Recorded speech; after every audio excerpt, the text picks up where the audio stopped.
Hello, this is Reverend Don Lewis coming to you from the beautiful metaverse, and more specifically from beautiful Danville, Illinois, homeland of the Corellian tradition. And this is Midday with Reverend Don. Welcome. And I hope that you are having a lovely day today. It's the start of a new week. And my subject for today is diplomacy. And this may or may not be a diplomatic discussion of diplomacy, but we will be discussing diplomacy.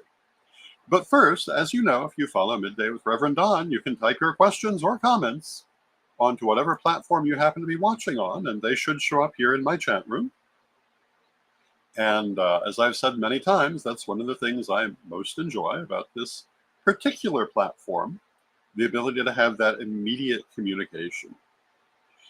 And for some time now, I've been talking about issues of leadership and politics, which of course go directly together. This last week, I was talking about the 1-year anniversary of the 9th convening of the Parliament of the World's Religions. And this was a wonderful memory. We put up lots of video, we put up lots of photos to remind people just what a great event that was. But it was an exceedingly political event, very much a leadership event. And understanding why that is so and what that means is absolutely essential to understanding what these terms mean. Politics is the art of avoiding direct physical conflict in the resolution of disagreements. That can be personally, or it can be communally. And I have one person telling me they cannot, okay. Hello to Antonio in the chat room. Hello to Arlene in the chat room. Arlene had just messaged me to say she wasn't able to post her comment in YouTube, but she is now, so that's fine. But as I was saying, the definition of politics, a good definition of politics, is the art of using particularly compromise to avoid direct physical confrontation as the means of resolving confrontations. In other words, to avoid violence. The term politics comes from the word polis, which means city. And hello to Janet Winston in the chat room. Hello to Renee Bauta in the chat room. It's good to see you both. And this was originally used to describe the way that cities were governed in order to keep everyone at peace. And that's what politics are really about, avoiding that open, violent confrontation that comes when politics fail. Now, a lot of people have very different understandings of this word. A lot of people confuse politics with infighting. If that is your definition of politics, my strong recommendation to you is throw it out right now because it's wrong. The pagan community, by and large, confuses politics with infighting. The result is it's torn apart constantly by infighting because it has no better way of resolving its conflicts. Politics, though it can involve infighting, is really about using everything else to avoid violent confrontation. Hello to Ed the Pagan in the chat room, who says, yay, because this, of course, is one of our favorite conversations. It has been for 30 years. It's vitally important to understand the constructive use of politics. And diplomacy is probably the #1 political tool. And what is diplomacy? If politics is using primarily compromise and other techniques to avoid violent conflict, what is diplomacy? You know, my cousin Crystal used to be described as the sort of person who could tell you could tell a person to go to hell and make them happy to be on their way. That is diplomacy. And hello to Zayn in the chat room. It's good to see you. And Ed the Pagan goes on to say, violent conflicts are rare, but sometimes needed. That's true. But it's so much better to avoid them. And The use of a little politics in a constructive way is often all you really need. It's when politics break down that we come to violence.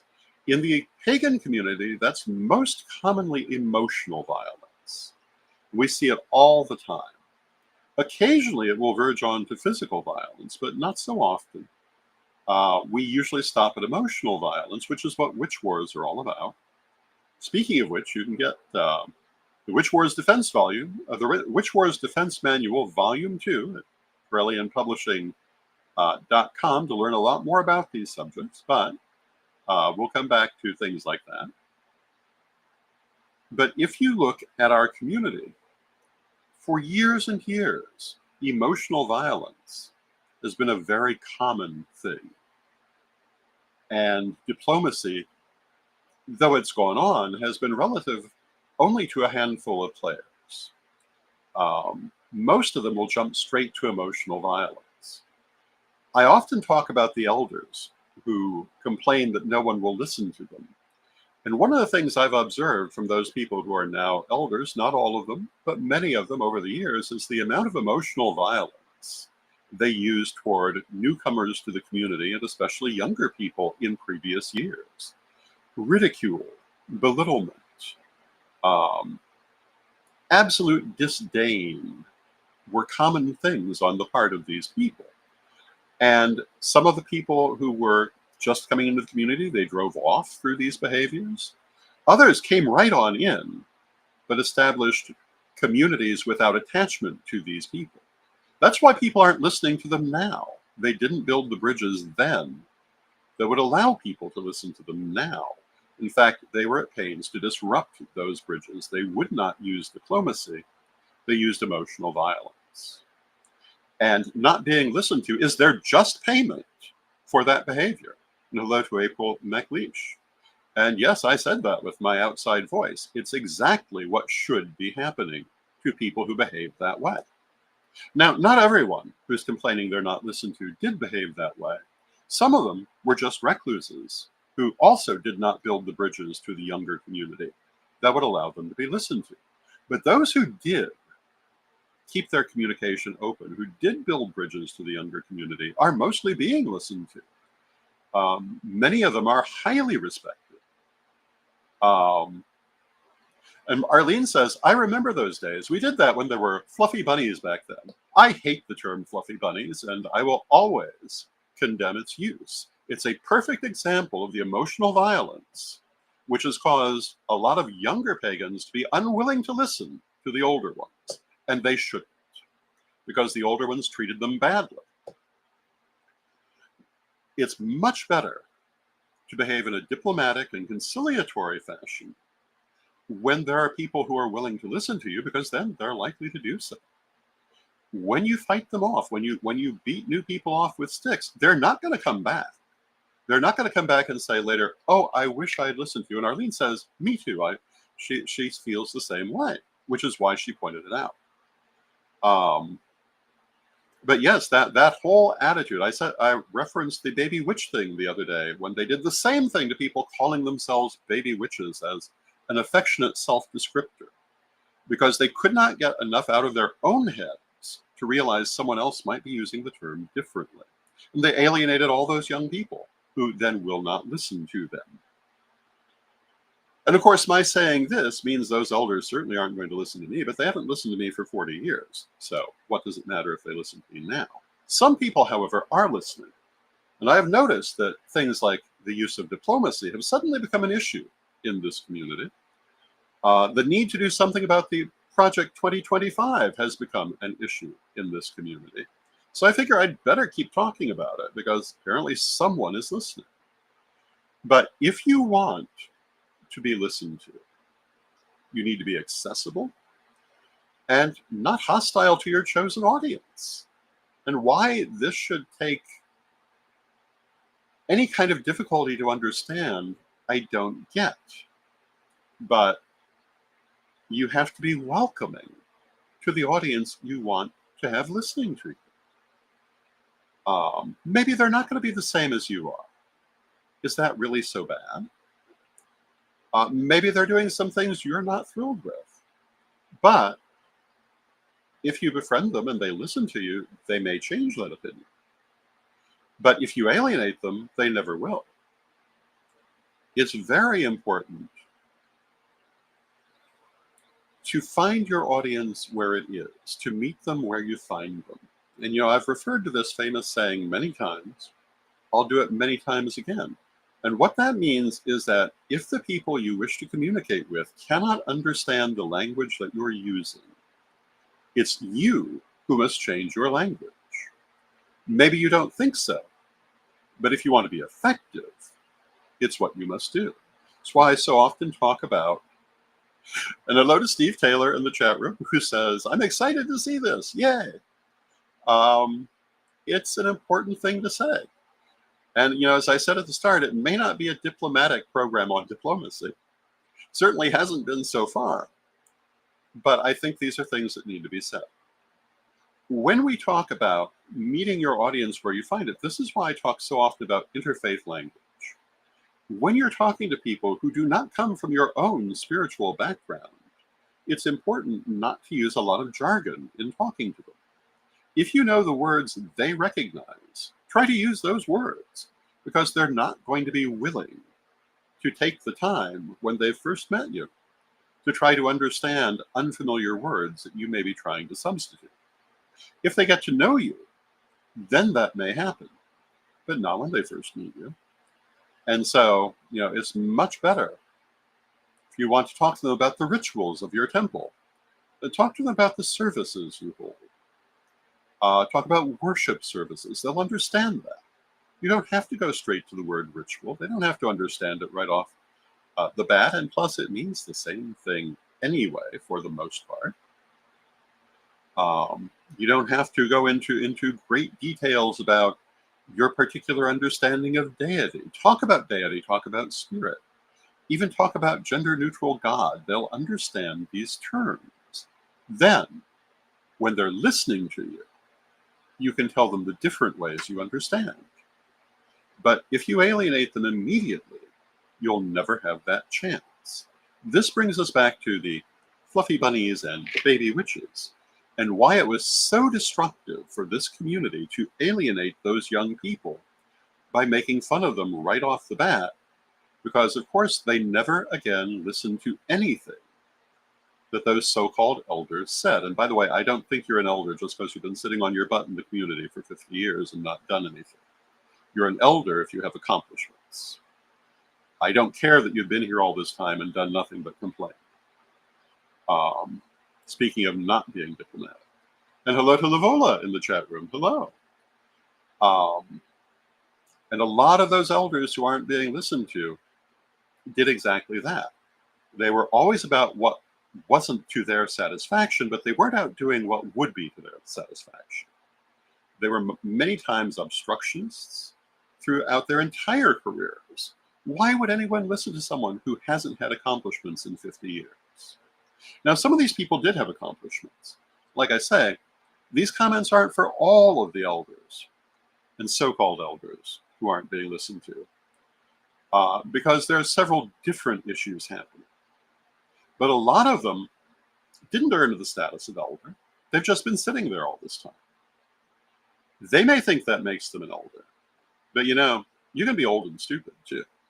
Just being old does not make you wise, nor does it give you a right to suddenly demand power when you've shown no ability to exercise it. One of the things that has particularly annoyed me for many, many years are certain people, I won't name who, but they teach leadership skills without ever having led anything or having led badly. This is the same kind of thing. You should not be teaching what you don't really understand. You should learn it first, and you learn by doing. If you didn't do it, don't be preaching about it. Now, this is taking me a little out of the diplomacy range and more into personal ranting, but they are all tied together under politics. Diplomacy is the idea that you'll catch more flies with honey than you will with vinegar. And today, I'm putting out a little vinegar. But, some of these things are well overdue to be said. Um, I also see people who, I see a lot of people. Well, Arlene says a former elder of mine in another tradition talked about respect, but showed no respect for me. This is another thing. I can think of a particular person who's going on and on about this subject at present without ever listening to the things they themselves are saying. And there are a couple of important things about respect that I'll say right here and now that everybody should listen to. And the first one is that respect must be given to be gotten. If you're behaving disrespectfully toward other people, they're not going to respect you.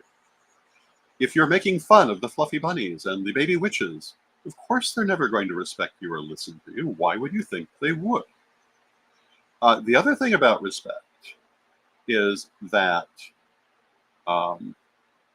respect will close doors, or disrespect will close doors an apology cannot reopen. Sometimes. It depends on the person you're dealing with. The more mature the person is, the more willing they are to be willing to give you another chance, but not everybody's going to. And so it's very important, before you decide to have your temper tantrum, to think about who is it going to alienate and do you care? I've said some very undiplomatic things in this discussion of diplomacy, but I don't think any of the people who might be alienated by that are anyone who would be listening to me in the first place. The people who are likely to listen to me are going to agree with it, or have said it themselves. And Arlene goes on to say that this person did this in front of other students and then wondered why students were leaving. Yes, this is exactly so. If you're going to be in a position of leadership, you need to always think about how your words are going to be taken. Now, although I'm still in a position of leadership, I'm also retired from the active pursuit of my primary office. That gives me a little more freedom to speak than I ever had in the previous 45 years. I was always very conscious of how my words would be perceived. And while I will grant you, when I was younger, I was still learning this. But once I'd learned it, before I would send out an email, I would wait 24 hours and polish that thing to make sure it would stand up in any court of law that I might ever show up in, although I've never actually been in one. But I was always mindful that things you say can have consequences. As the paramount Grand Deemster of the Correllian tradition for many years, I often had to issue rulings on wrongdoing within the tradition. I was always extremely conscious of the fact that if I said anything that could be considered libelous, I could very well find myself in a court of law. So if you go back and read any deeming I ever put out, they're very carefully worded, and there is nothing in any one of them that I was not 100% confident I could prove in a court of law. Because I understood that is a place it could end up. And, you look at the witch wars going on in this community. And so often people don't think about this, and it is true that it's rare that anyone's actually going to sue for libel because it's a very expensive proposition. And if you look at the Alex Jones controversy, you'll also see that it's hard to get any satisfaction from it. So if you ever look at someone calling someone names and wonder why they're not being sued, those are the reasons. But that doesn't mean someone isn't going to have the money to do it. And you should always be thoughtful of it. But the other thing is that it's just responsible to think about what you're saying and make sure you're speaking the truth, that you're not reporting lies or libeling people, because the truth will out in the end, and your reputation in the end will be the one that is ruined by it. I can think of a person I know who recently wrote a terribly libelous and salacious tell-all book that, as far as I can tell, has totally ruined their own reputation because it's so obviously false. Any fool can tell by reading it, unless they're totally brainwashed by this person. And it has greatly diminished their own credibility. You need to remember, when you're talking, when you're writing, if you choose to be irresponsible in what you say, if you choose to forego the art of diplomacy, sometimes it's yourself who's going to lose because of it, because other people will find out that what you said wasn't true. And that's why, to any leader, I would say, always polish your public statements. Always make sure that anything you say will absolutely stand up to examination. Now, many, many years ago, and when I say many years ago, we're talking about before some of the people in the chat room were born. We're talking about maybe 1994. Of course, many of you were born at that point, but many of you were not. I think it was 94. It was in the aftermath of the first modern parliament of the world's religions, and the Chicago pagan community had come together in a wonderful way. But one of the bad things that happened is a member of that community made a false accusation against another member. And a number of the high priesthood signed on to this without actually looking into it. By the time it came to me, I looked at all the names of those high priesthood and I said, well, surely they wouldn't have signed on to this if they didn't know it was true. And I knew the person making the false accusation, I believed it was true. So I went ahead and published it. Or I should say, the magazine I was involved in, I was not the publisher, I was the editor. But we went ahead and published it. It turned out it was completely false. Terrible mistake. And, if the person who was the subject of that accusation should be listening to this, which of course they would not be, but, I am very apologetic over that. And I've said that a number of times over the years. It was a very bad decision. I would never do that again. And I would say to you, before you agree with anyone's accusation, you make sure it's true, because you may later really regret if you find out it was not. And ever since then, I've been very cautious about making any kind of accusation, even if it comes from someone I know, because I found out then that just because you know them doesn't necessarily mean they're going to be honest. This too is part of diplomacy, not making false accusations, though you might not immediately think of it as part of diplomacy, is. Making sure that what you say will stand up is a powerful political tool. And generally, people will pay attention to it. Sometimes that will not always be true because, people behave in all kinds of ways, but generally, making sure that you are telling the truth will always work in your favor.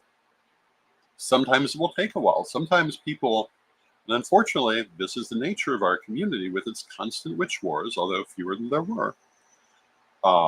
Sometimes people will make false accusations against you in order to gain power for themselves. But if you have lived your life in a way that stands up to false accusations, in a way where the things you have said stand up in public, those accusations will ultimately fail. And the person making them will lose their own reputation for having done so when they cannot prove what they're saying. Diplomacy takes in a lot of things. Politics takes in a lot of things, but it's very important. One of the important things about diplomacy is looking honestly at the situation you're dealing with, looking honestly at the people you're dealing with, and looking honestly at how to get the best resolution from it. It may not be the ideal resolution. You can't always have the ideal resolution. You go for the best resolution. And, sometimes you can say, well, I wish such and such and such and such and such and such could happen. But they can't always. And so sometimes you have to settle for part of what would be good. I would love to see a pagan community in which emotional violence was not a weapon of the weak-minded. But I don't see that, and I don't think I ever will, because it's human nature. Emotional violence is easier than constructive politics. So naturally, the lesser sort of person will reach for it first. It can certainly be very effective. Another reason they'll do it. But it's better to find constructive ways to move forward. I'll give you another example out of my own life, also from those early 90s. There was a high priest in the Chicago community with a habit of assaulting women. I'm not going to mention this person's name because this person's name today is virtually forgotten. And I would hate for them to be remembered because I happen to mention their name. So I'd rather they were forgotten. But in order to try to counter this, what we did was we drew together, particularly the women who were victims of this and their friends, and those people willing to listen to them, to form a boycott against this person, rather than a witch war. And although this boycott was not entirely successful, it was somewhat successful. I was amazed by how many members of that community really didn't care how many women he assaulted. They were only impressed by his wonderful initiatory lineage. Made all kinds of excuses for him, but many others did listen. But acting in a reasonable manner was far better than a witch war, in my opinion. And that still is my advice to you today. Look for the most constructive way to deal with the problem. And understand you can't always deal with it. We did not get rid of this abusive high priest. He eventually died of his own iniquities. But what did happen is his violence was seriously contained because the kind of women he'd been preying on no longer were so easily available. He had been preying on women who were in a position where they could not be publicly identified as pagan. Therefore, they couldn't go to the police. They couldn't go public. They were simply out of luck. He made the mistake of going to victimizing a few women who could be public, which is how the whole thing finally blew up. His influence was definitely curtailed through the boycott, if not eliminated. And hello to Gary in the chat room who says, preach. Well, that's kind of what I'm doing. And I strongly suspect I'm going to continue this subject tomorrow because there's so much more to say about it. But the main thing I want to say today, and I'm going to repeat it, I've already said it,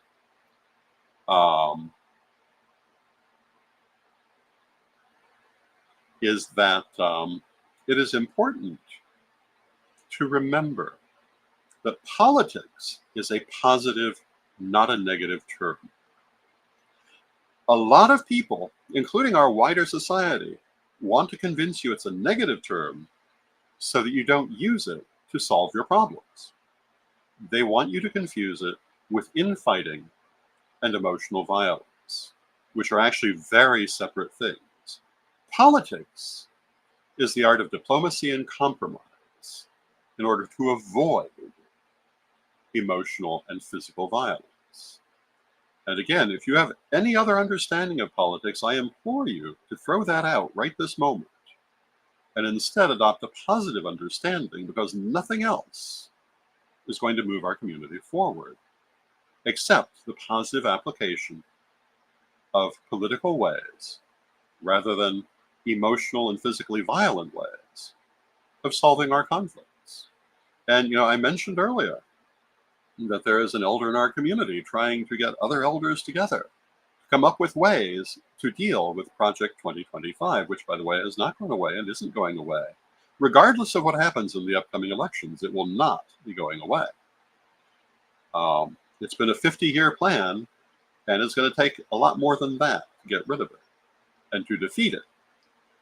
But, my main advice to that elder would be employ positive politics And I certainly hope the people they're bringing together are willing to use different techniques in the future than they used in the past, because most of these people were warned about this for 20 years before it happened. Now, Lavola says, this really resonates with me. I appreciate it. Thank you. And Stephen says, sound information, sage advice. Thank you, Steve. I hope that this is helpful for people. It's a little out of my comfort zone because it's a little bit less diplomatic than I have normally been for most of my life. But as I say, my position is now different. And hello to Ginger Taylor in the chat room, who says, I'm so glad we can talk about this here. Thank you, Ginger. As I say, tomorrow I'm going to continue this subject because there's just so much more to say about it. I'm going to close with our... and Byron says, we have dozens of writers and thinkers working on Project 2025. And hello to Diane in the chat room. It's good to see you, Diane. And Byron, that is wonderful news. But, once again, I surely hope they use different strategies than they used in the past, and that they examine this in a constructively political way, without some of the negative definitions that held them back in the past. But if anyone can help them to do that, it's Byron Ballard, who is one of the best thinkers of the present pagan community, and one of the best leaders of the present pagan community, for whom I have nothing but praise. And with that, let us close with our prayer, as we always do. I completely forgot to run my commercial for Reverend Don's Magic and Metaphysical Auctions, but it will be on Thursday through Gaia Thrift Central at whatnot.com, and you'll see it later on my page. Thank you all for joining me, and let us proceed with our prayer. Divine Mother Goddess, Divine Father God, beloved ancestors, we thank you for all that you do for us in our lives, and we ask you to help us to discard negative understandings and adopt positive ones, to help us to understand that compromise and diplomacy are always preferable to emotional violence, and that whenever possible, these are the goals we should pursue, and that they can be highly successful.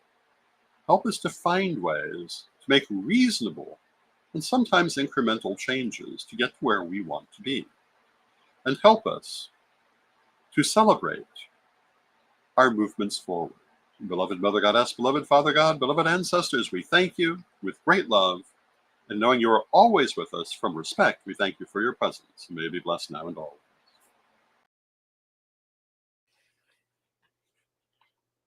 Hello, this is Reverend Don Lewis coming to you from the beautiful metaverse, and more specifically from beautiful Danville, Illinois, homeland of the Correllian tradition. And this is Midday with Reverend Don. Welcome. And today is Tuesday, and I'm going to continue my something less than diplomatic discussion of diplomacy today. I hope that you enjoyed yesterday's discussion. A number of people said that they did. And, I have to say that I am continuing to talk about issues of leadership and politics because mostly of the reaction I'm getting from people. I'm having people tell me that they're enjoying it, and I'm seeing effects in the wider community of things that I'm bringing up. So I guess I need to continue talking about it. If you've followed my work for any number of years, you'll know it's not my preferred topic to talk about. I love to talk about metaphysics. I love to talk about the witchness of the why. If you followed my vlogs, you'll know that I did sometimes talk about this kind of issue, but not for the most part. But I think that we're at a point that a lot of these things need to be said. Now, if you follow Midday with Reverend Don, you know that you can type your questions or comments into whatever platform you're watching on. They'll show up here in my chat room, and we'll be able to talk directly. And hello to Cassandra in the chat room. And Cassandra says, I only caught some of it yesterday, but I enjoyed what I was here for. And the broadcast is always available afterwards, so you can go back and see the rest of it if you wish to. And hello to Janet Winston in the chat room. It's good to see you, Janet. Um, we take great pride in the fact that our video offerings have remained available for as much as 20 years now. And our little daily live broadcast of Midday with Rev Don is still available on pretty much any of the platforms it shows up in, and in particular at CorellianTV.com. And hello to Mary Hawk in the chat room. And, we've been doing this for a long time, and we've had the privilege of covering a lot of historical occasions, of talking to a lot of historical people. And all of that video is still there for you. That really isn't part of today's conversation, but it is something that I think is worth remarking on. Many of the people that I have been privileged to interview over the years are no longer living in this world. They will give no further interviews, but you can still see them on Corellian TV. All of the rituals that we've covered happened only that one time, but they're preserved in video, and you can still see some of these formidable people coming together. In ritual circumstances, you can see workshops that they offered, that they allowed us to videotape. You can see all sorts of things. And we regard that as a historical document that we hope will endure. And although that may not immediately seem to be part of a conversation on leadership, it is in its way. In terms of my personal path, that role of documentation and preserving our history was always very important to me, always very important to Ed the Pagan, and we made that happen. And, there were other people out there documenting some of these things, usually not in video, but in other ways, but find their documentation today, and it's not so easy. I often talk about my early days in the pagan press, and I remember a lot of fascinating people whose names younger people will never have heard. And try to find their articles, try to find any interviews they may have done. It would be very difficult. How many of you have heard the name Donna Lyon Rose? How many of you have heard the name Bill Hines? These were major contributors to the pagan press, but their voice is gone today for the most part. Hello to Renee in the chat room. It's good to see you. Some others, like Gray Cat, are a little better remembered. But a lot of those things just went by the wayside because no one preserved them. And we believe preserving history is very important to the future. Hello to Arlene in the chat room. It's good to see you. And, last week we were revisiting last year's 9th convening of the Parliament of the World's Religions for exactly this reason, to keep that memory alive, to remind everyone what a wonderful event it was, to remind Corellians what a wonderful presence we had at that event. And hello to Janet Gann in the chat room. It's good to see you. And we could do that because we photographed and videotaped so much, or I should say videoed. But I'm old and I still think in terms of videotape, even though no one has been using videotape for a long time. But we videoed a great deal. And therefore, we were able to bring it back to you. And you can access that in our archives at any point. Now, today, I wanted to continue talking about diplomacy. But I think the first thing I'm going to point out about diplomacy is that everything I've just said is also about diplomacy. Being a person who is acting as a journalist in this community is a very diplomatic position. You might not think of it that way, but it is. And hello to Jason in the chat room. It's good to see you, Jason.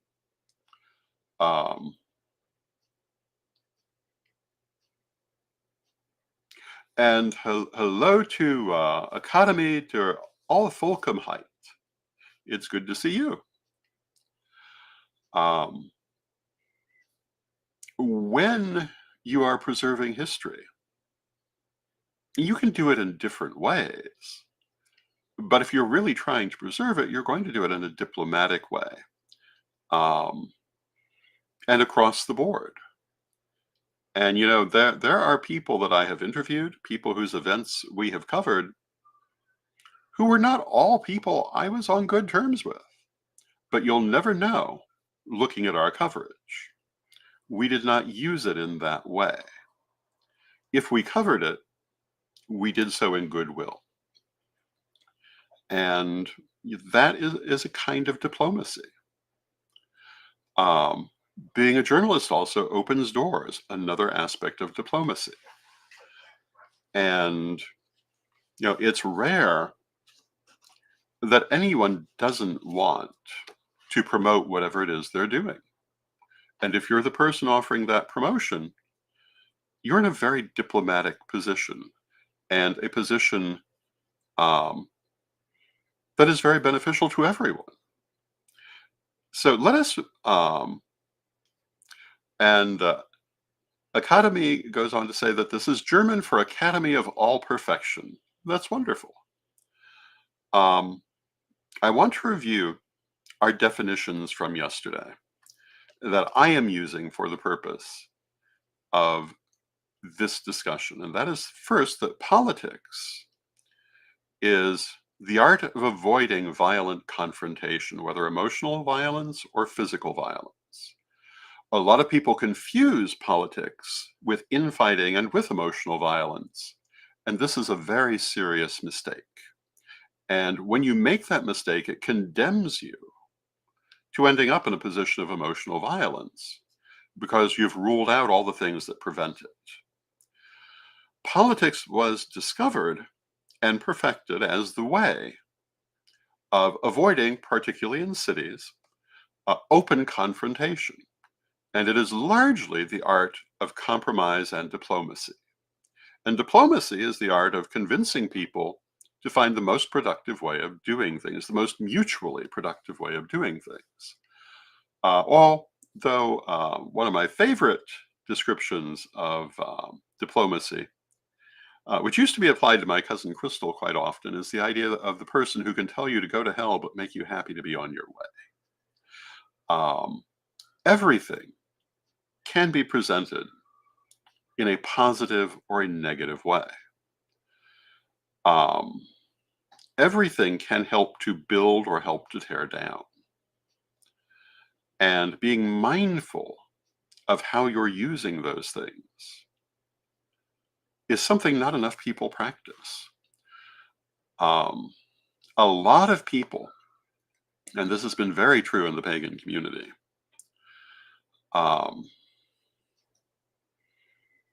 are not thoughtful about the conflicts that they have or why they're having them.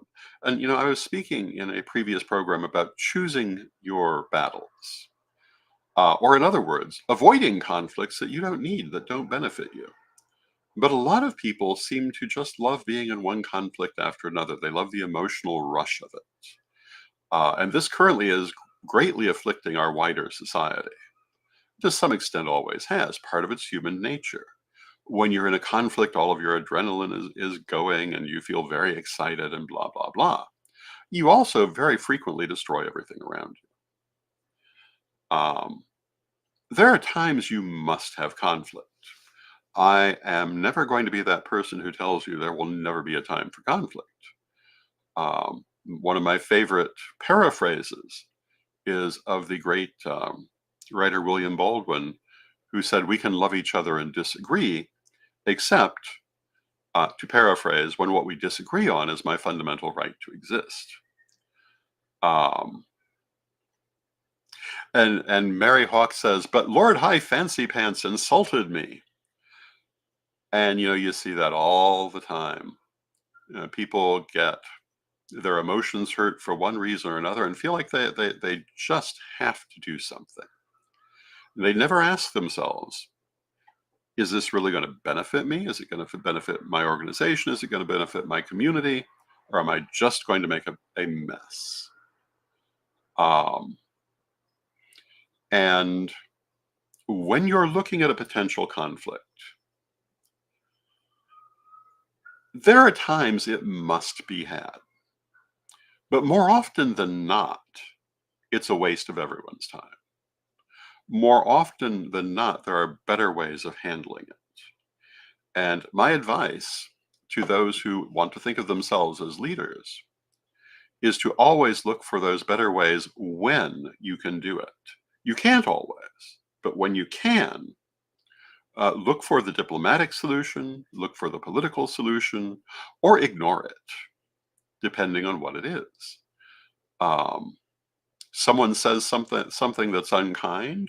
Is there any reason you need to pay attention to that? I think it's better to ignore it most times. And hello to Zane in the chat room. And Academy says, Albert Einstein would have said it thus: there is nothing bad, all things are just relative good. And, I actually am a believer in that point of view. You'll find it not quite in those terms, but you'll find it in my writing. However, the term relative good is kind of important because it's not all equally good, at least in the moment. Now, I believe very much that ultimately all things are good, but they're not necessarily good for us where we're standing. And the biggest thing that causes people and organizations and communities damage is not paying attention to what is or is not good for them, what is or is not helping them, and instead getting caught in their emotions. And I will tell you, one of the things we've been promoting recently is the Witch Wars Defense Manual Volume 2, How to Win. One of the things I'm sure it's going to remark on is that getting people caught up in their emotions is a great way of getting them to not focus on their own interests. And you see this very strongly in US politics in the last 30 years. Constant manufactured outrage has often caused people not to look, A, at what's really happening, and B, at what is beneficial to them. It's just gotten them all in their feelings to go out and do actions dictated to them by others that they didn't really think about. And that happens in our pagan community too. That's the very nature of a witch war. Getting everybody up in their emotions to run out and take actions whose ultimate conclusions they've not thought about are not necessarily beneficial to them, though they may be beneficial to someone, and to just take those actions regardless. Usually to tear some group or organization or individual apart to the benefit of someone who may or may not be visible in the equation. And it's a difficult situation to put into highly simplistic terms because there are times that there are bad actors who something may need to be done about. Kenny Klein would be a very big example of this. I mentioned yesterday a certain high priest in the old Chicago community whose name I will not enunciate because he's now completely forgotten, but in his day, he was a terror on the community and particularly on women in that community. And it was necessary to take a stand against his actions. But that was not a witch war. That was a real situation with real people and real events. Witch wars are usually emotional. Now, Janet says in the chat room, my feelings were recently hurt. I'm moving forward by reevaluating my own priorities. I'm still going through the emotions, but my action is to forgive both sides, but keep a guard up over my heart. And this is exactly the right thing that you should be doing, Janet. Those are very wise words. And my advice to most people would be to be like Janet. If a situation has caused you emotional pain, do not just suddenly start lashing out. Step back, think about the situation, think about what's important here, think about what you want to achieve, and um, continue to work on what you want in life and not get caught up in what may have hurt you. It's very easy to get caught up in emotion. Now, we're all human. We all do this from time to time. I certainly can get caught up in my emotions. Um, Anyone can, but it's never the best policy. It's always better to think about, what are you doing? Why are you doing it? And what are the results going to be? And particularly when we're talking about leadership positions, this is very important. Um, because whatever your emotions are, the results of the situation is what you will have to deal with. And you can deal with your emotions privately. You can't always deal with results of situations quite so privately. Now, at this point, we are about halfway through our broadcast. I'm going to take a moment for a word from our sponsors, who happen to be me at the moment, and we'll be right back.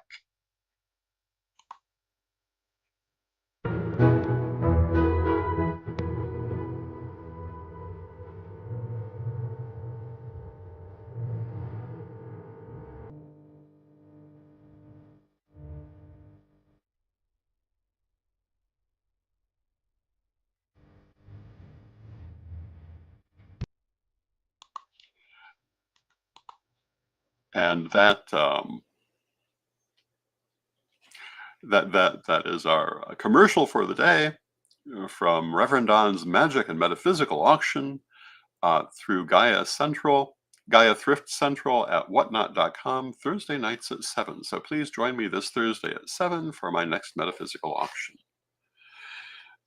Getting back to our subject of diplomacy, I have been recently watching snippets of I believe a current series called The Serpent Queen, which is about Marie de Medici. And also, I guess in season 2, involves Elizabeth I. And this, of course, is an entertainment. It's historical fiction, although I understand it's a little closer in some ways to history than some historical fictions. Although it has Marie de Medici and Elizabeth II meeting in person, or Elizabeth I meeting in person, which they certainly never did. Elizabeth II even less so. But it seems to be all about politics and diplomacy in its way, but also about emotion. But I will say, and hello to Diane in the chat room. It's good to see you, Diane.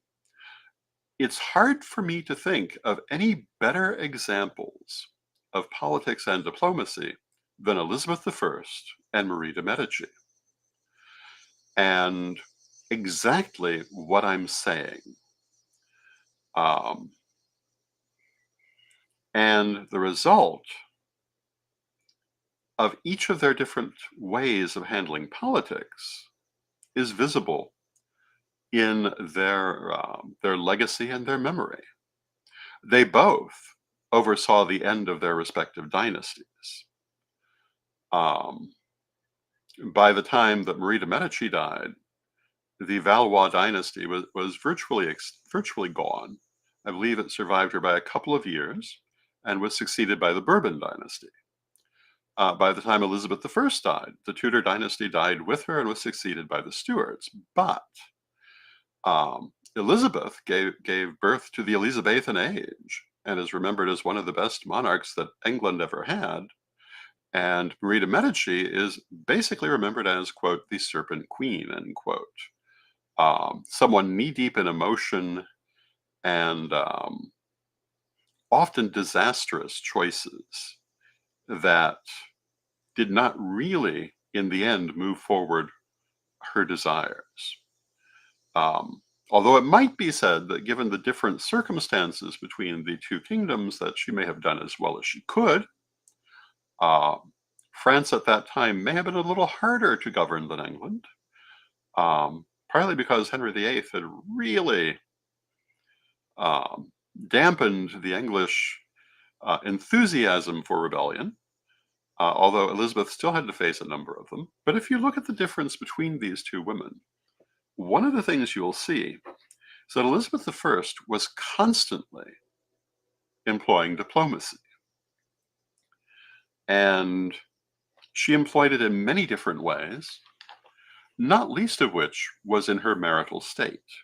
Elizabeth is famous as the Virgin Queen. Was she literally a virgin? Who knows? Um, I don't know that anyone really much cared at the time, really. But politically speaking, she was certainly an unmarried woman.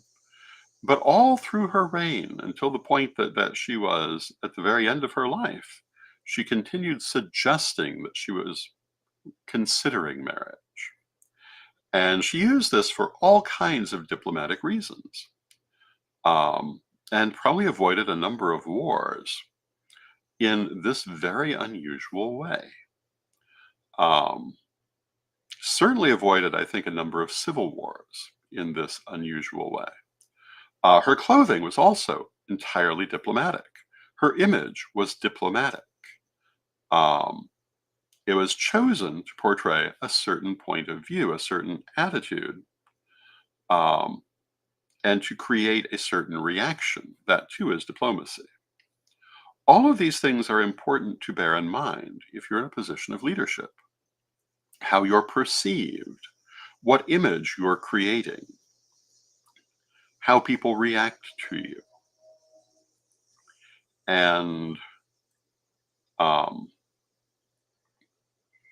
a lot of people never stop to think about these things.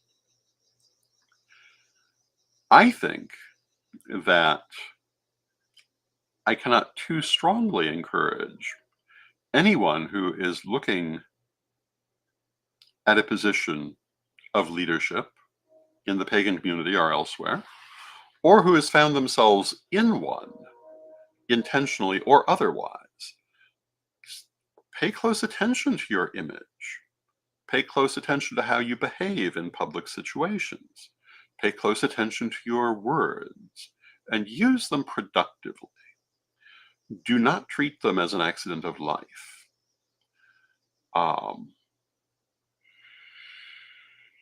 As I was saying yesterday, through most of my political life, I was extremely diplomatic by and large, until my eventual retirement as active first priest of the Correllian tradition. I'm still one of the first priesthood, but in a state of retirement, and I can be a little more blunt now. But during my years in office, I was also very aware of my words and my actions. And as a general rule, I did not allow myself to appear in public if I did not look a certain way. I did not make public commentary that I had not considered carefully. That commentary generally reflected what I wanted to say, based on if I felt I should say anything. But it was said carefully. It was said to make sure that everything relevant was included, and that it was phrased in such a way that it would be clearly understood. You know, when we're writing things, it's very easy to forget that tone of voice is not present. Back before the age of computers, when dinosaurs ruled the earth and I was young, we had something called letters that were written by hand in an old style of writing called cursive in most cases, although I usually printed mine. Today, nobody remembers cursive, which is as it should be because it's really not used anymore. But in those days, when we wrote letters, it was an art form that people actually were taught. And the reason they were taught it is that everybody understood that in the absence of tone of voice, the way you use your words is more problematic, because something that you don't mean to be aggressive can sound aggressive. Something that you've simply phrased in a lazy way can actually mean something different than you thought it meant. So you have to use your language carefully when you're writing. Most people have forgotten this, but the effect of it is still very much alive, and this is part of diplomacy. Particularly if you're in a leadership position, what you say and what you write will be paid attention to, and you need to be sure that you're saying what you want to be understood. And understand that even then, the meaning of the message lies with the receiver, not the sender. Therefore, as the sender, it's very important to you to make sure that your meaning is clear. Because chances are high you will not have the ability to speak to the receiver and tell them, oh, you misunderstood. They will simply make their assumptions. These are all things to bear in mind on that subject of diplomacy. And, I would have to say today's discussion of diplomacy was a little more diplomatic than yesterday's, but these are all things to consider. And I think that my message for today is to be deliberate in your actions, your words, conflicts if they must occur, and not to be manipulated into things or to walk into them accidentally, if you can possibly avoid it. So often in this community, people let themselves be emotionally manipulated into conflicts that they shouldn't be involved in. I've watched people throw away years of work because of an emotional situation that didn't even impact them, but they got caught in it. And often you can't get that back once you've done it. I've watched people make statements, and occasionally even done it myself, particularly in earlier years, which were not understood in the way they were meant because the language was not sufficiently precise. That's how I learned to be precise in my language. It's very important to pay attention to what your message is, to what you are doing in a position of leadership, or even just daily leading your own life, and not to be maneuvered into situations you don't want to be in through carelessness, through not paying attention, and through not taking the efforts you need to take in your own actions. And all of that is part of diplomacy, even though it might not be things you'd initially think of under that term. With that, I see we've come to the end of our half hour. I hope that you have enjoyed the program. I want to remind you of Reverend Don's Magic and Metaphysical auction on Thursday nights at 7 at Gaia Thrift Central at whatnot.com. I want to remind you of the many interesting books we have at CorellianPublishing.com. Tomorrow, Chris Copeland will be joining me to discuss CorellianPublishing.com and the things that are new there. I want to thank all of you for joining me today. I hope you've enjoyed the conversation, and I will see you tomorrow. And with that, let us close with our prayer as we always do. Divine Mother Goddess, Divine Father God, beloved ancestors, we thank you for all the wonderful things you do in our life, and we ask you to help us to remain mindful of our actions, our decisions, and even our thought processes as we go forward. Help us not to be maneuvered by the emotions that others may project towards us. Help us not to be drawn into situations that we don't truly understand by the way that they're presented to us, but help us rather to make intelligent decisions that advance us in our lives. Help us to use diplomacy and good decisions to build the lives we desire. Beloved Mother Goddess, beloved Father God, beloved ancestors, we thank you with great love and thanks. May you be blessed now and always, knowing you are always with us. We thank you for your presence. And I thank you for your presence. And until tomorrow. Hello, this is Reverend Don Lewis coming to you from the beautiful metaverse, and more specifically from beautiful Danville, Illinois, homeland of the Corellian tradition. And this is Midday with Reverend Don. Welcome. And with me is my regular Wednesday guest, Chris Copeland from Corellian Publishing. Hi, Chris. Hi, Reverend Don. Great to be here. And as you know, if you regularly follow Midday with Reverend Don, you can type your questions or comments into whatever whatever format you happen to be watching on, and they should show up here in our chat room. And we don't have the chat overlay on today because we have a guest, but we certainly will see them all and attempt to respond to them. And I hope everyone's having a good week. So far this week, I have been rather undiplomatically discussing diplomacy, um, which I think is a very important technique in in working with organizations. And hello to Cassandra in the chat room. Hi, Cassandra. And Good to see you. it also kind of speaks to some of the subjects we'll be talking about today. And Chris, what do you have for us today? So, jumping into what you were talking about with undiplomatic diplomacy, I think that's a great bridge into a new press release I'd like to share with everyone here. Certainly. Let me find mine. Hello to Fox Fur Witch.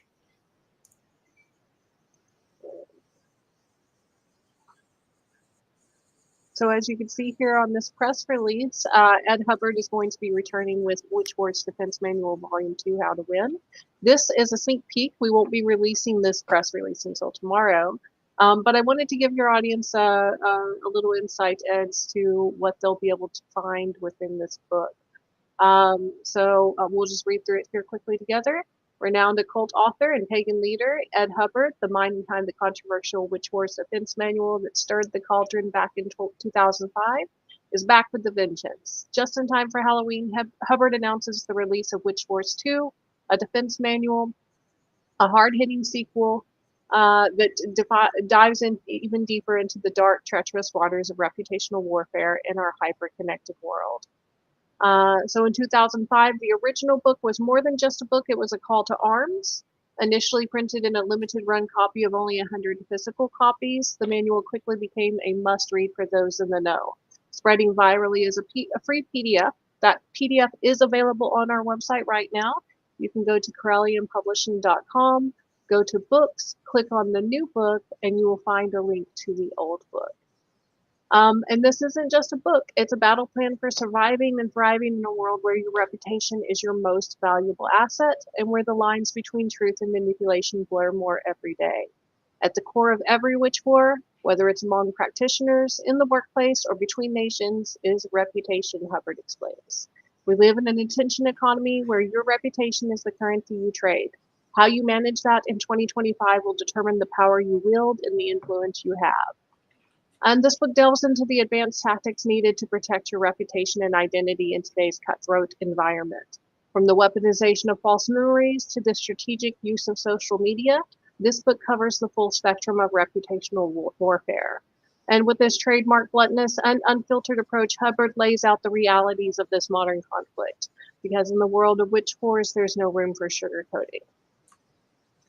So that's a quick introduction into the book that will be coming out later this year. Very good.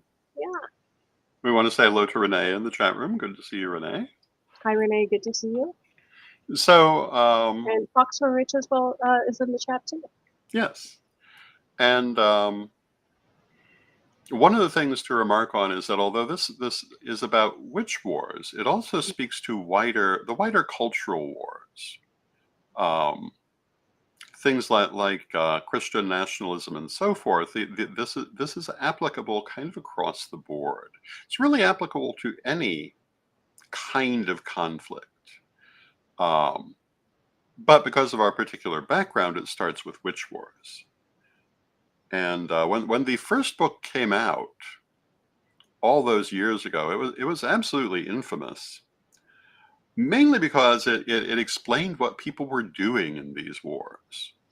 And you'll notice they became far less frequent afterwards. And that's partly because a lot of those tricks no longer worked when people saw what they were. And there we are.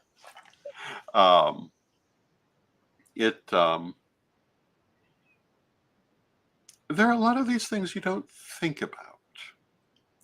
And when I've been talking a lot about leadership in recent programs, talking about diplomacy the other day, and on Monday, my talk on diplomacy went places I really wasn't expecting it to go. But all of these things connect to one another.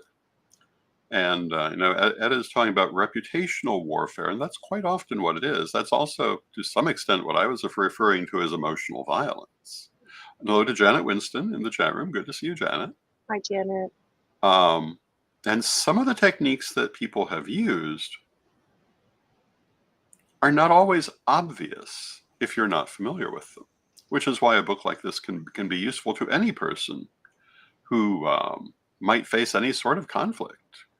It is really about how to defend yourself against what may not be either straightforward or particularly honest attacks. In fact, they usually are not honest attacks. They usually are quite different. So I highly recommend it. I've always recommended the first one. I certainly recommend the second one. And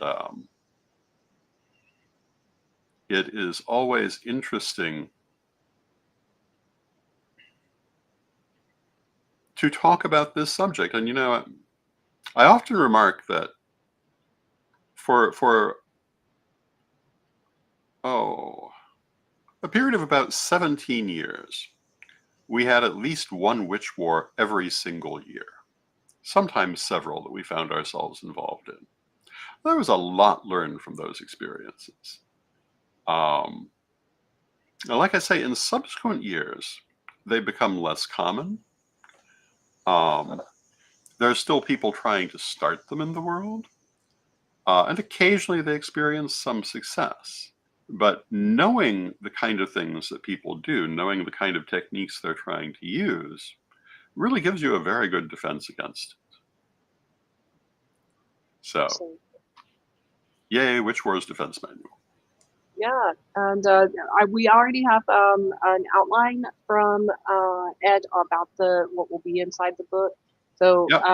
as you saw in the press release, probably one of the key points that will be in the book will be the Corellian succession wars as a case study for how witch wars are conducted and how to defend yourself and also how to walk away from them. So that's going to be very important. And I think this will really be the first time Edward has really commented on that situation. So that may be interesting to people. Absolutely. I know it's been interesting when I have our conversations with Ed about where his book is going and how he wants to develop it. He often talks about his writing process as a way of processing what happened to him as well in that situation, and what his responses were, and maybe how he could have adjusted his approach and improved that outcome. And also, he analyzes it in great detail. Not just what went well in that war, but also, the successes of the war, but also the failures in that war. Oh, yes. Yeah. It was certainly an interesting time. Absolutely. And the thing about this is that it is a strategic examination of what happened, not a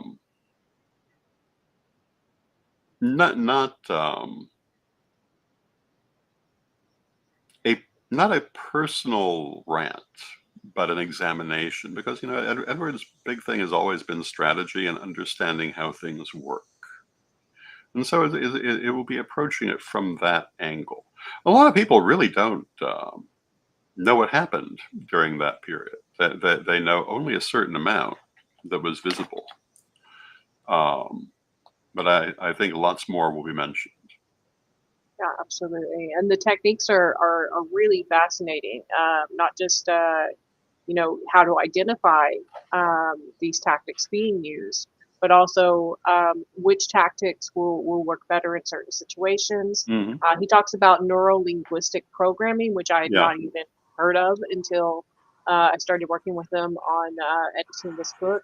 He talks Hmm. about false memories and how that can be used for both harm as well as good, Hmm. and how to balance that. He Yeah. talks about the crystal web, tapping into the crystal web as a shield and a weapon, Yeah. and how originally it wasn't necessarily designed as a shield, but as an available source of power. Oh, yeah. Uh, Yeah. so that's really fascinating to look at it from that angle because I'd never viewed the crystal web in that way. Well, when we use it for healing, that's the sense that we're using it in. When we use it to attune to cosmic energies, which is a frequent thing we do with it, we're using it as a source of energy, a source of power to aid what we're doing. So it has that aspect, absolutely. And But we I'm do sure he'll have, talk in greater detail than I will. well, and also if you're interested in tapping into that crystal web yourself and creating an access point, we actually have a crystal web access point booklet in crystal Yes, we do. set on the website. It's available for $9.99 and includes the crystal and the booklet, so you can create your own point on the crystal web and tap into that energy as well as send energy into it for other pagans to use around the world. Yes, indeed. So that is available at CorellianPublishing.com. Yeah, Like everything we're talking about. absolutely. And going on with some of the other things that Ed had planned in this book. Um, he talks a lot about techniques for data and information control, how to uh, create informational buds or kind of tendrils to help collect information about what is going on in the community, Hmm. and then also how to make sure that your information and your data stays protected and stays unrecoverable from other people. Hmm. Um, and also how social media platforms like Facebook is being used as a battleground for reputational warfare and how Hmm. to defend in that. And again, although we're talking on the subject of witch wars, this is application has application far beyond that.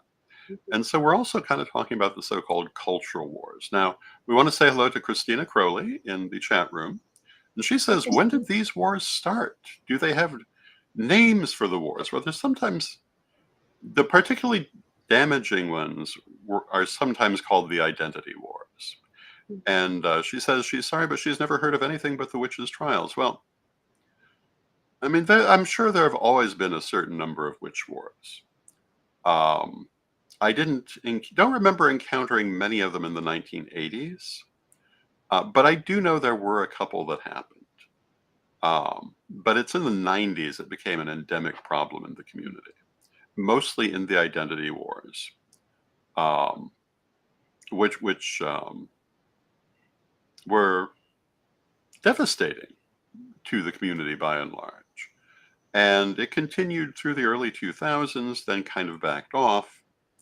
Um, but still, for certain groups, it's their technique of choice for trying to solve conflicts. That's why I keep saying things like diplomacy are more productive because witch wars usually only leave wreckage in their wake. Yeah. Um, And I honestly wonder, I think there's a lot of evidence to support even that knowingly or unknowingly, there were people that came out of fundamentalist Christianity into our community and started planting the mhm. seeds for these witch wars, the seeds for these conflicts.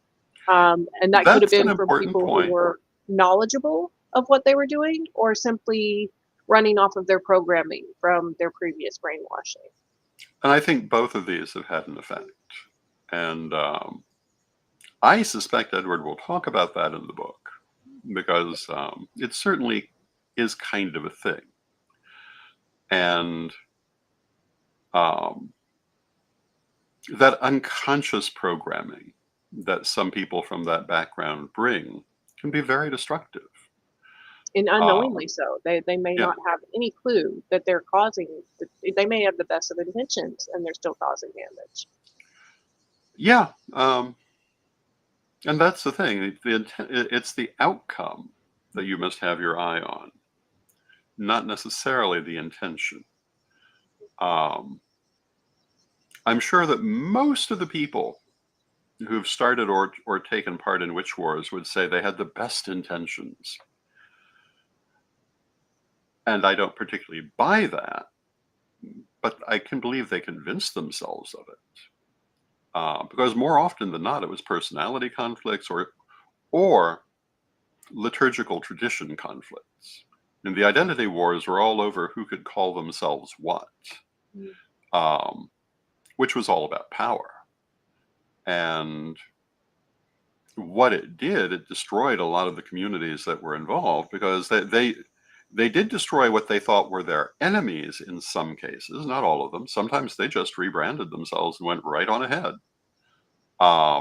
But they destroyed themselves. You know, I often talk about a certain group of elders who like to talk about nobody listening to them. Those wars are one of the reasons, too, that nobody's listening to them. They destroyed their own audience, together with being unwilling to reach out to new audiences. And I don't know if this is something that will be talked about in the book, but it's so possible to be your own worst enemy.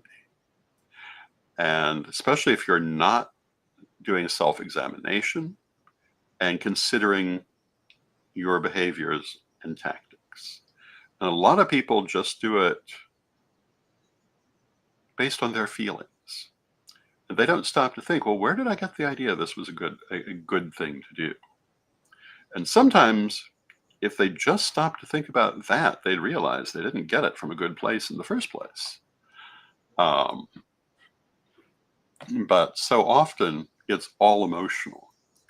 And that's also what witch wars and reputational conflict in general, what it thrives on, emotional involvement, because it's almost never an intellectual process. Defending yourself against it can be. Dealing with it can be, and should be. You're not going to be successful if it's not an intellectual process. But the people who are waging the conflicts, who are starting the conflicts, are almost never coming from their thinking self, but they're moving on feelings.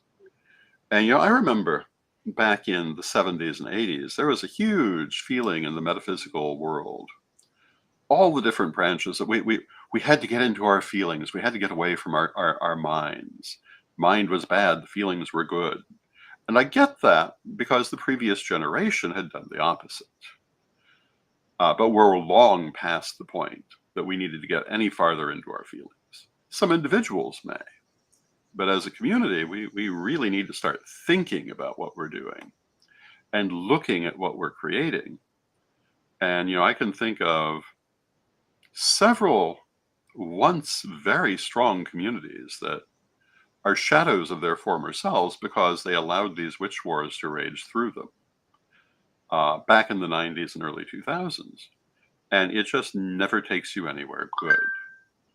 Um, you know, and as I was saying the other day, you can't always avoid conflict. Sometimes conflict is what you must have. But that doesn't mean that you do it that way. You must be thoughtful of what you're doing. You have to think about what is going to happen if you win it, and what's going to happen if you lose it. If you get what you're fighting for, if you don't, um, what are the potential outcomes? And if you don't stop to think about that, I mean, you can say, well, I was acting on principle, but you're still going to get the same outcome. And when you don't think about that, what you usually get are ashes. And again, I can think of, if I think back to the Chicago pagan community in the 90s, it was huge and vibrant, and some of the events were drawing thousands of people. I know that community has begun to rebuild at this point, but it's nothing compared to what it was. And for a while, it was all but non-existent. Most of the temples that I knew there flamed out in the witch wars, and either that or they went totally into hiding. But as for the community that was there, I'm not sure even most Chicago pagans remember that it was ever there. A similar thing had happened in Jacksonville some years before I got there. I've heard of it in other communities as well. It's not an uncommon thing.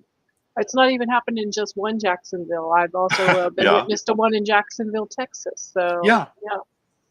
And hello to Matt Hornick in the chat room, who says, I think that's a great point. It's often not considered Hollow victory. a hollow victory. Yeah. And that's, with witch wars, that's almost always what you're left with. Yeah. You may control the entire board of your local community, the entire playing board, but if there's no one left on the board, what have you really won? If you cannot get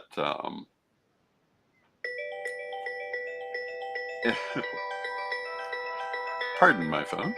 If you cannot get anyone back involved in your community for the next 10 years, what did you win? Emptiness. And hello to Nikki Dodd in the chat room. Hello, Nikki. Good to see you. Sorry about that. I keep mine on silent constantly. I would throw it across the river if it made a noise. So. Usually people know not to call me at this time of the day. But this was a person who I don't think knows about this broadcast. And I was not expecting them to call at this hour. Right now, it's a great thing to bring up in conversation. You know, you called me during the middle of my podcast. Next time you should check it out.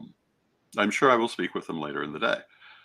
But, getting back to why the Witch Wars Defense Manual Volume 2 is a valuable book. These are some of those reasons. Again, you cannot always avoid conflict, nor should you always avoid it. Some things really merit it.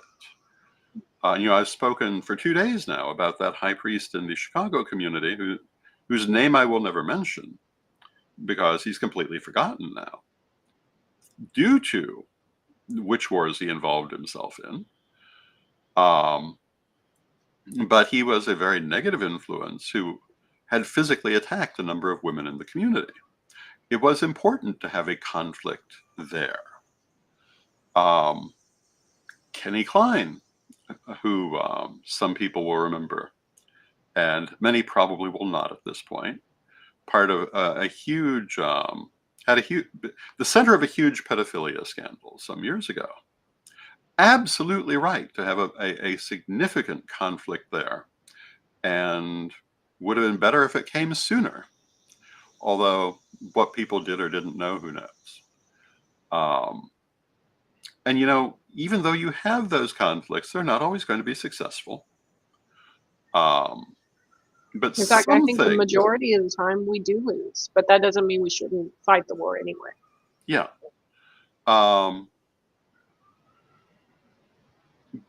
But when we're talking about witch wars, we're usually not talking about the things where conflict should be happening.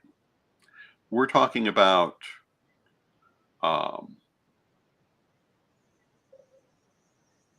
really conflicts that should never have happened in the first place, and techniques that are often quite underhanded.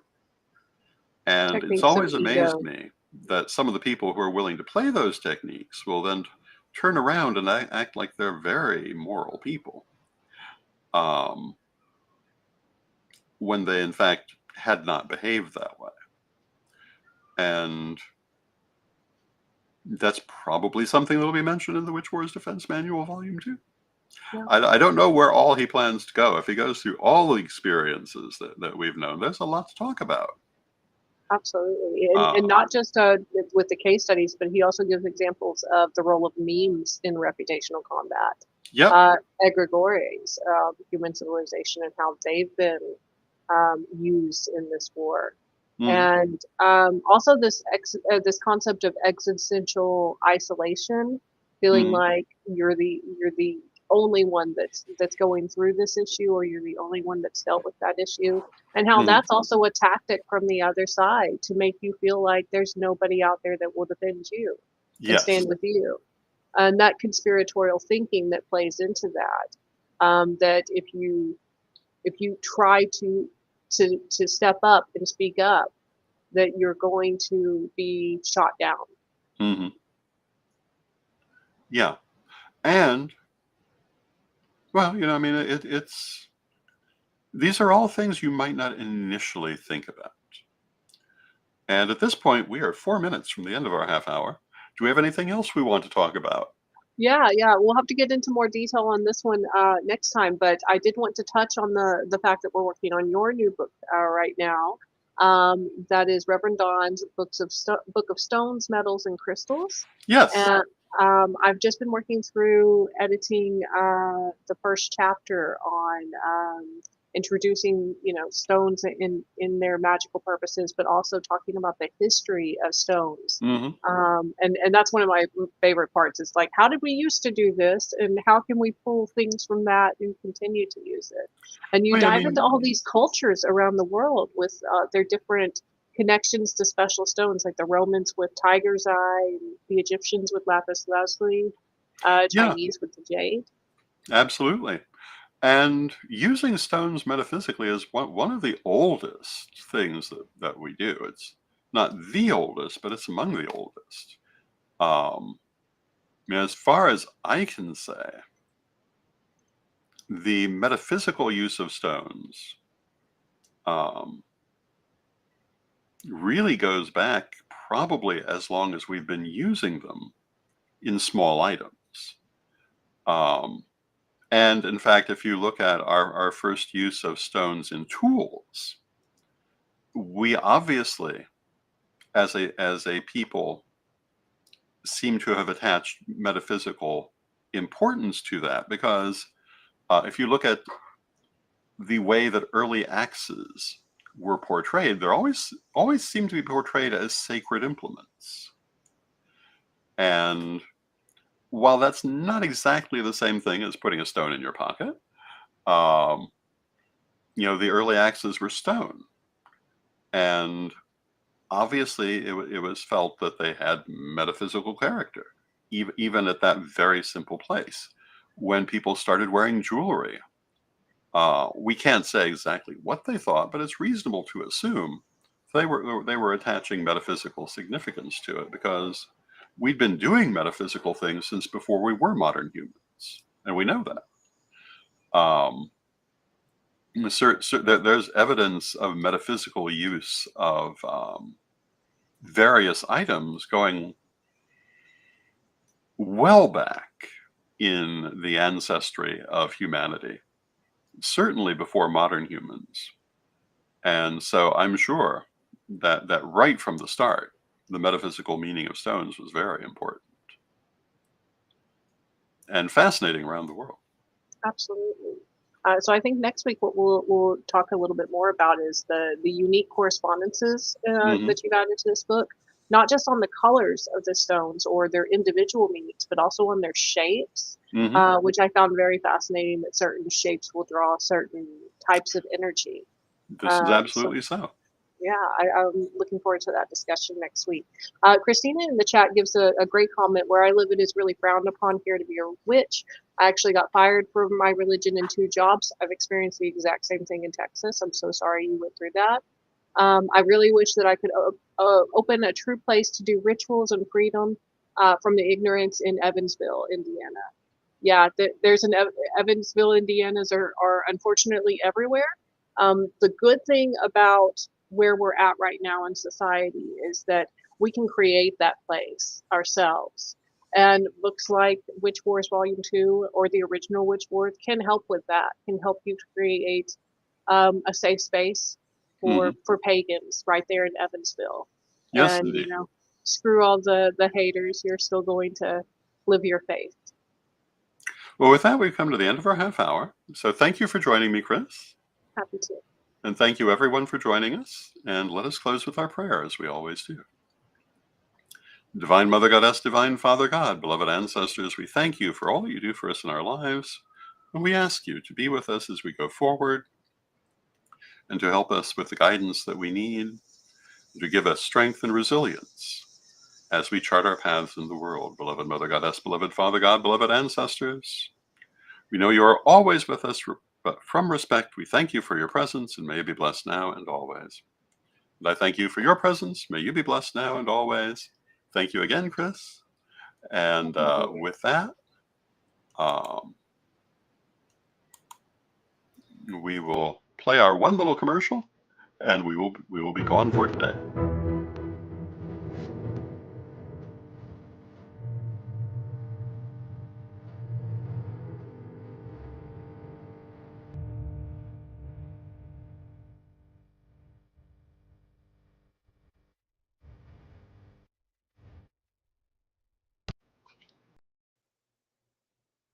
Hello, this is Reverend Don Lewis coming to you from the beautiful metaverse, and more specifically from beautiful Danville, Illinois. Welcome to Midday with Reverend Don. And as you know, if you follow Midday with Reverend Don, you can type your questions or comments into whatever platform you happen to be watching on. They should appear here in my chat room. I have noticed that a couple of the platforms don't. I'm not quite sure why some do and some don't.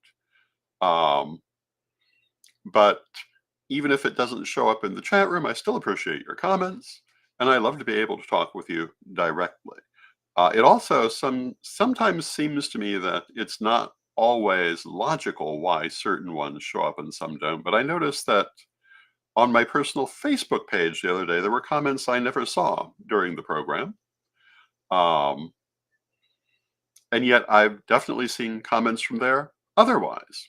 Maybe they were made after the broadcast ended. I accept that as a possibility. But anyway, feel free to make your comments, and we will talk back and forth as we normally do. And today, I am ending, at least for the moment, my conversation on the subject of diplomacy.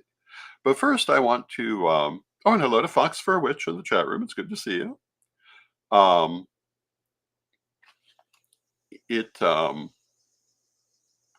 I want to mention I was scheduled to do a metaphysical auction this evening at 7. We are going to reschedule that for Tuesday at 6 p.m. Central, 7 p.m. Eastern. And the reason, of course, is that there is a political convention going on this evening, and the candidate will be making their speech at exactly the same time I was going to do that auction. And from what I can tell, the vast majority of people who might be tuning in for the auction will in fact be tuning in for the speech. So we're going to follow the better part of valor and reschedule for another day. So Tuesday at 6, if you want to join Reverend Don's Magic and Metaphysical Auction at Gaia Thrift Central on whatnot.com, and we'll have some wonderful things, including some new artwork from me. And hello to Antonio in the chat room. It's good to see you. One of the things I'm thinking of including in these auctions, which I just referred to, is original artwork from me, and I'm curious to know if people are interested in that. Of course, the way I will tell is whether anybody wants it when I make it available. But you know, if you're interested in original artwork from me, let me know what kind of thing you'd like to see, and also, you know, if you're interested in commissioning a piece, I do artwork for people occasionally. And if you're interested in commissioning a piece, you can direct message me or email me at donlewis@aol.com. For all those people saying, you still have an AOL address? Well, yes, I do. I've had it since the mid-1990s, and I keep it for one reason. And that's that nobody can ever say that they couldn't find my email address, because it's always been the same one. I am very easy to reach that way. My Facebook page has been the same for at least 17 years, if not longer. I tend to try to keep my main contacts as stable as possible. And getting back to diplomacy, which is our stated subject for today, that can be part of diplomacy.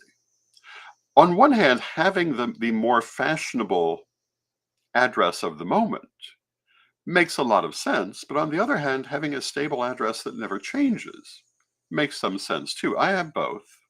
I mean, I have other more current email addresses also, um, but I keep my old one, and it's usually the one that I give people so that you can always find it. It's mentioned all over the place. And I find that being accessible that way has been very important in my lifetime. And, I've occasionally had people try to say they couldn't figure out how to reach me. And my answer has always been, I'm online every day. I'm answering comments most every day. My email address has been the same since 1996, more or less. Um, I'm not at all hard to reach, and um, you should be able to find me. And accessibility. Well, it's an interesting question when we come to diplomacy.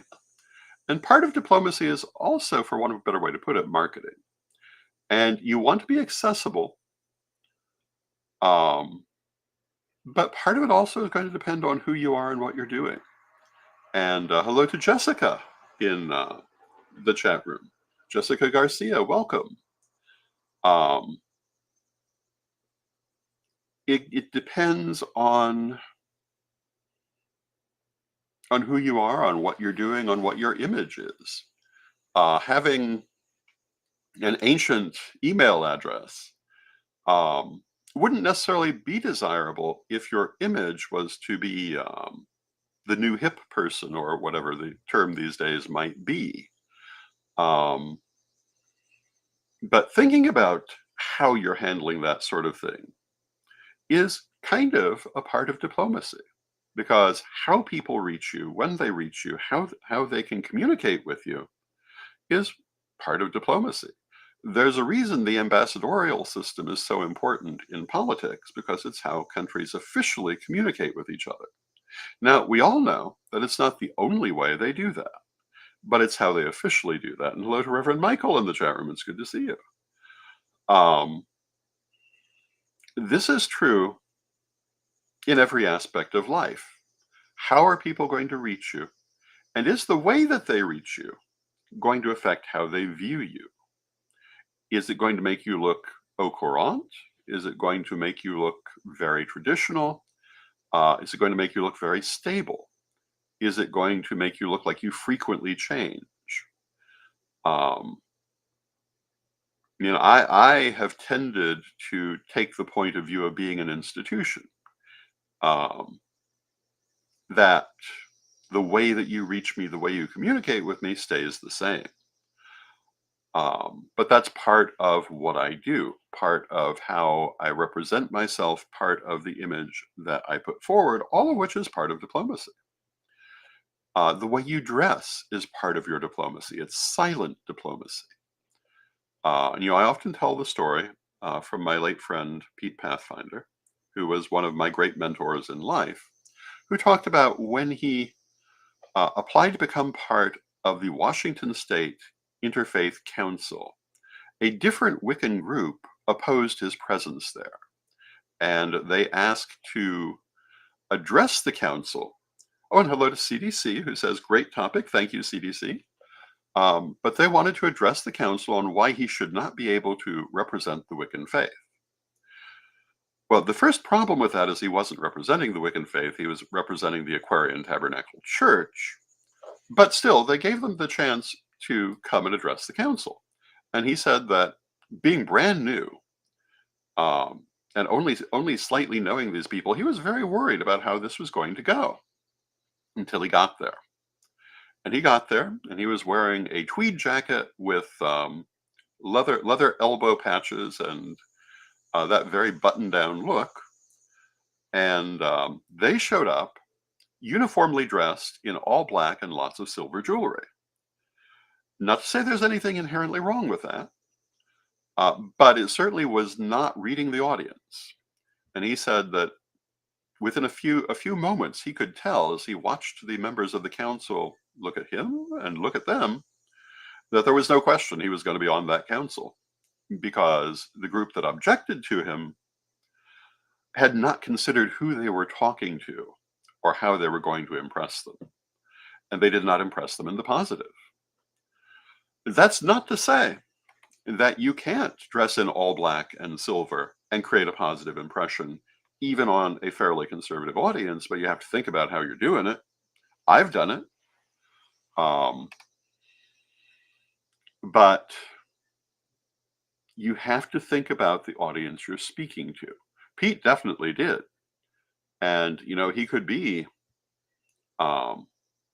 much less formal than that tweed jacket and more formal when occasion demanded it, but he considered who he was talking to. I was saying the other day, you have to meet your audience where you find them. A lot of people will think, well, they should accept me as I am. Well, that's nice, but it isn't necessarily what's going to happen. You have to consider who you're talking to. You can convince them to accept you as you are, but you first have to get their positive attention. You have to have them listen to you long enough to be able to see who you are, rather than whatever stereotype they may have. So playing directly into the stereotype may not be the thing to do. Starhawk, great author, well-known activist, she wrote about this also. I believe that it is in The Spiral Dance, but it might be in a different book. But she talked about how if you're going to speak to a government body of some sort, the city council, a Senate commission, whatever you may have the opportunity to address, that's not the time to wear your favorite witchy t-shirt. That's the time to put on your tie or your pearls, as the case may be, because you're not trying to have a contest of wills. You're trying to get through their walls to deliver your message. And speaking a language they understand is most commonly how you're going to do that. Appearing in a way they think of as respectable, or at least reasonably so, is kind of important, and using language they understand. I was speaking the other day about the importance of interfaith language. It's very important when you're speaking to people outside of your own background. It's important to them too. They just don't usually know it because there tend to be more of them. And they're not too concerned about working people to understand their point of view. They just assume people understand theirs. But that's not always true either. And sometimes their language is very off-putting to people from other backgrounds. But when you're the minority, you need to think about this. And, if it's your first occasion at the local interfaith organization, using interfaith language is a very good idea. And that includes things like, if you're going to talk about the things your temple does, talk about your worship services, talk about your community services. Don't immediately use terms like your rituals or your sabbats, because they won't know what it means. Use a term they understand, because your sabbat is a worship service. Why shouldn't you call it that? And they will understand that. Now, later in the conversation, you can say, well, yeah, now we would normally call it a sabbat. But first, have them listening to you in a friendly way. Then they can hear that. But if you go straight into it, they're not going to hear you. You'll shut their ears down immediately. This is an important part of diplomacy. Now, that's a very obvious situation. There are others too. And this happens within our community, where people using different jargon and different ideas will accidentally alienate one another because it didn't occur to them they might be using different terminology, different ideas, or they come from very different backgrounds with different ways of doing things, and they don't realize that not everyone comes from that background. One of the big problems I saw in the 45 years of my pagan career was that very often people only knew the tradition they came from, thought it was absolutely right on every front, and if someone differed from it, they were wrong. Even though that's often not what they would say, but it's what they thought. And they didn't realize that even within the more narrow branches within paganism, such as Wicca, there are many different ways of doing things. There are some vast differences between different traditions, particularly when we're using the wide definition of Wicca that I use, which is the older definition. Some people have tried to narrow it. I reject that point of view. But even then, you'll still encounter differences between traditions. You always will. And you can't just assume everyone's always going to agree with you. But people did. And this was often the source of some of those witch wars we were talking about the other day. They were terribly offended that anyone had a different liturgical opinion, that some people might have different kinds of personalities, that not everybody was a crafter, for example. There were people who believed everything must be handmade, which not everybody can do. Not everybody has the time to do it. Not everybody has the talent to do it. And frankly, historically, it's not what people did. I have been known to make things by hand. Certainly I can. But most of my magical tools were not made by hand. Nor would they be more important to me if they had been. Nor, in my opinion, would they be closer connected to my energy. My athame was a gift from my Uncle Edward, and it was a commercial dagger. Beautiful. It was a souvenir of, I believe, the Helsinki Olympics, which also means rather valuable. Beautiful piece. Very traditional design in a Finnish sort of way. Very important to me, but definitely not handmade by anybody. And that would sit very badly with people from some traditions. I know there are some traditions which hold that if you're going to have an athame, you must personally make the blade.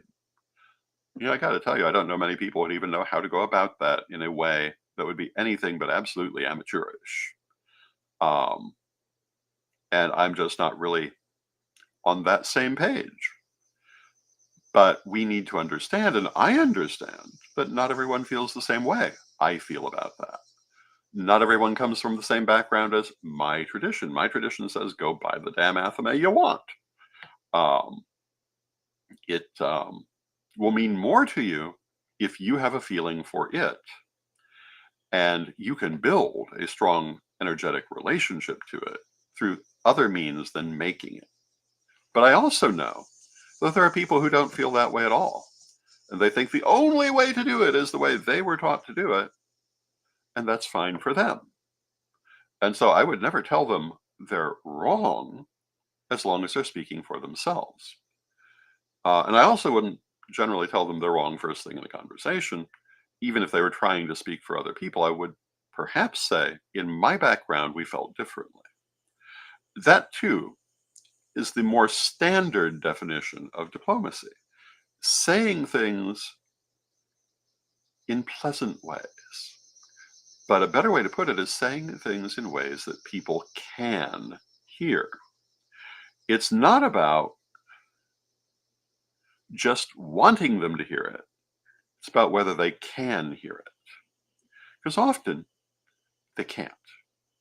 And going back to Pete and his example of the group that opposed his presence, if I could go back in time to 1980, whatever year that was, and speak to that group before they spoke to that council, I am 100% certain they would not hear a single word I said. Because I would tell them, he's not there to represent you. He's going in to represent his own group. They wouldn't hear that they would have a different point of view. They wouldn't hear that, the way that you're presenting yourselves is going to alienate the very people you're trying to persuade. They wouldn't be able to hear it. This is maybe the most important consideration on the subject of diplomacy. What can your audience hear? Now, I'm not, for the most part, thinking about that in speaking to you today, partly because I think the people who follow me can hear pretty well. And hello to Zane in the chat room. It's good to see you. And that they're open-minded enough that even if I say something they're not familiar with, they will listen. And hopefully this is true. But the other thing is, I've talked about, I'm now retired from my primary position of leadership. I'm not out of the game, and I'm still in a position of leadership, but not as I was. And I now feel free to say things I would not have said before. And that includes being more blunt on some of these subjects. It includes, if I say something that someone doesn't like, oh well. I am not the face of my tradition now. I am maybe the face of Corellian TV. I am the face of my books, but I do feel that when you are in a position of being the face of your organization, you do need to be very conscious of what you're saying, of how you're presenting yourself, of what you're doing.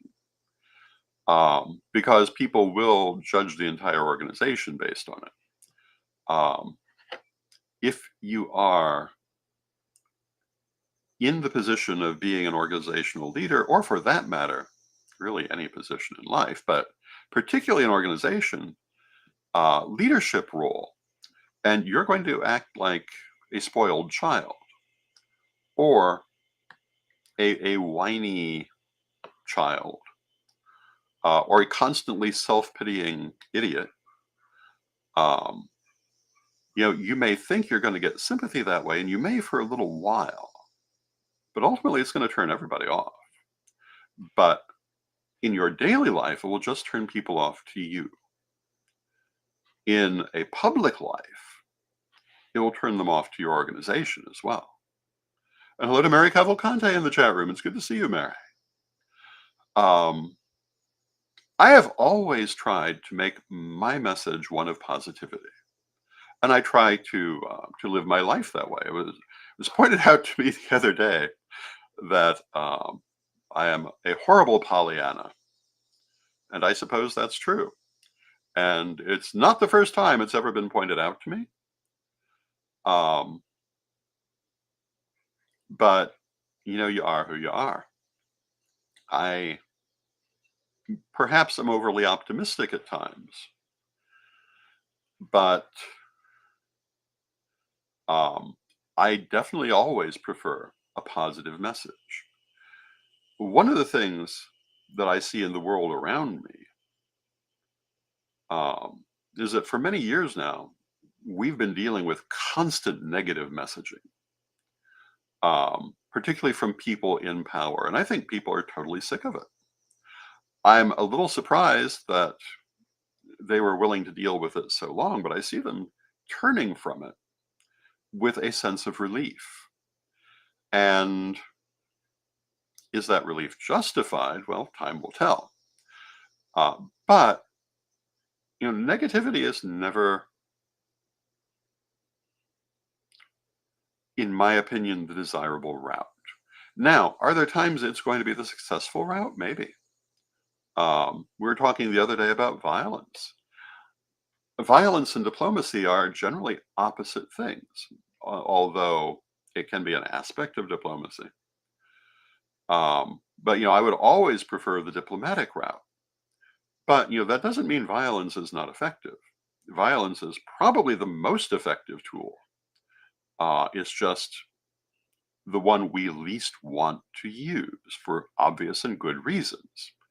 But in terms of getting what the people who use it want, it's usually pretty successful. And we just need to look at all those witch wars to see how successful in the short term all of that emotional violence was.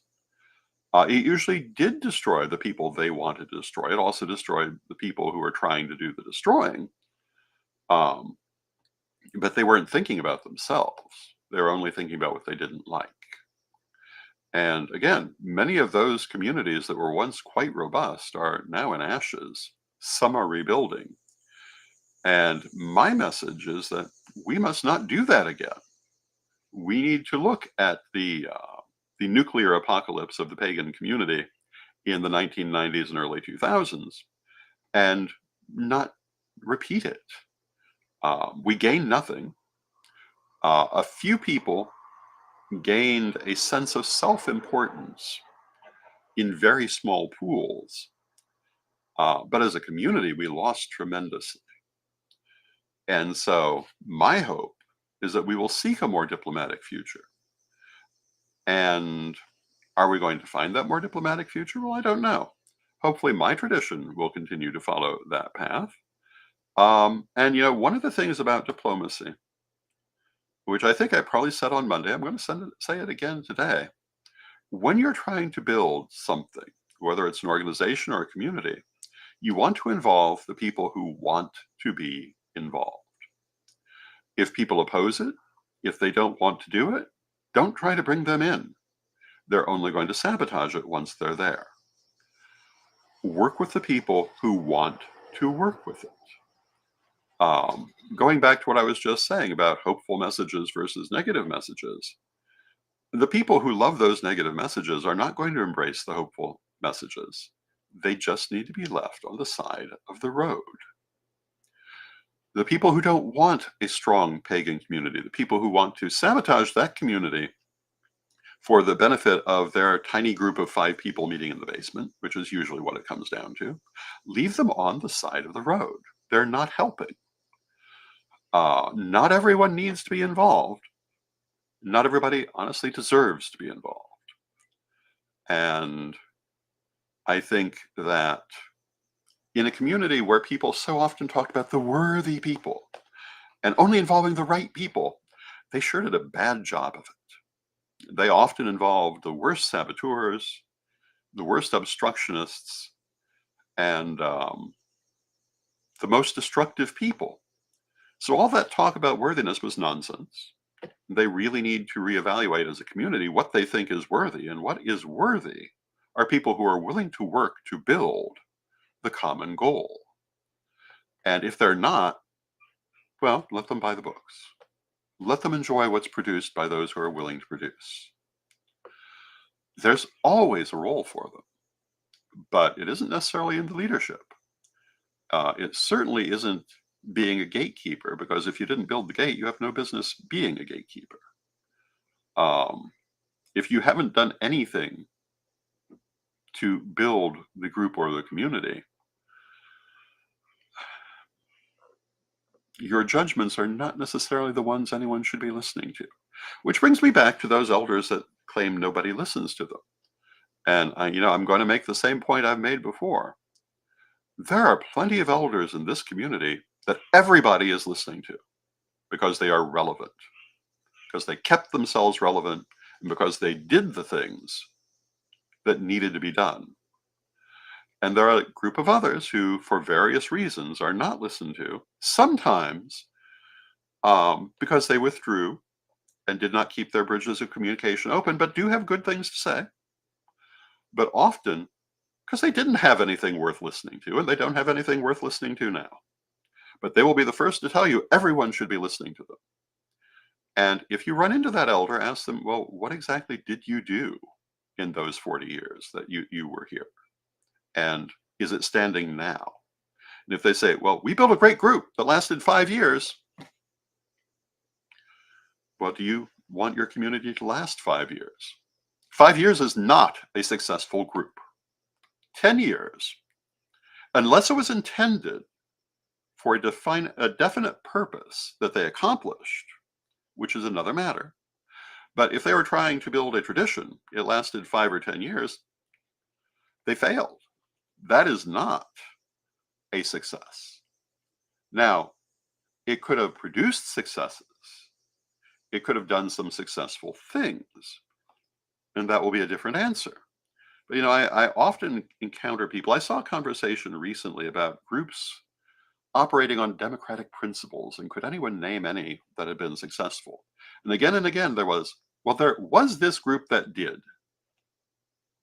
That means it was not successful. It's not there. Um, which is not to say that there were not also a few answers that were more positive. But, um, and hello to Vivian in the chat room, who just got here a few minutes ago. When we talk about building things, now, I will say, and this is important, that not everything is built to last forever, and nothing will last forever. Life is temporal. Um, but, if someone wants to tell you how great they did, the question is, what were your results? Now, that group that only lasted 10 years, they may have done some great things, in which case that's a perfectly fine answer. As long as this is what they're claiming. But, if they're telling you that was the ideal pattern for a group that will make a strong group that will last forever, if they're not still there, obviously it didn't. You have to look at what the results are. And, one of the things in our community, and I may go a few moments over today, a lot of people are more interested in the idea of, quote, principles than, quote, results. Failed principles don't necessarily mean a lot. If you want to make a difference in people's lives, in your own life, in the community, in the world, you can do that through a short-term project. But be clear with yourself that's what you're doing. So often I see people who are willing to throw out the things they claim they believe in because they're unwilling to reassess any part of it. This is not technically part of diplomacy, but it's definitely part of leadership. You must constantly reflect on what you're doing, and is it being successful, and is it helping you forward? Or you're just going to go down in flames. And, even then, you will sometimes go down in flames. I've gone down in flames and come right back.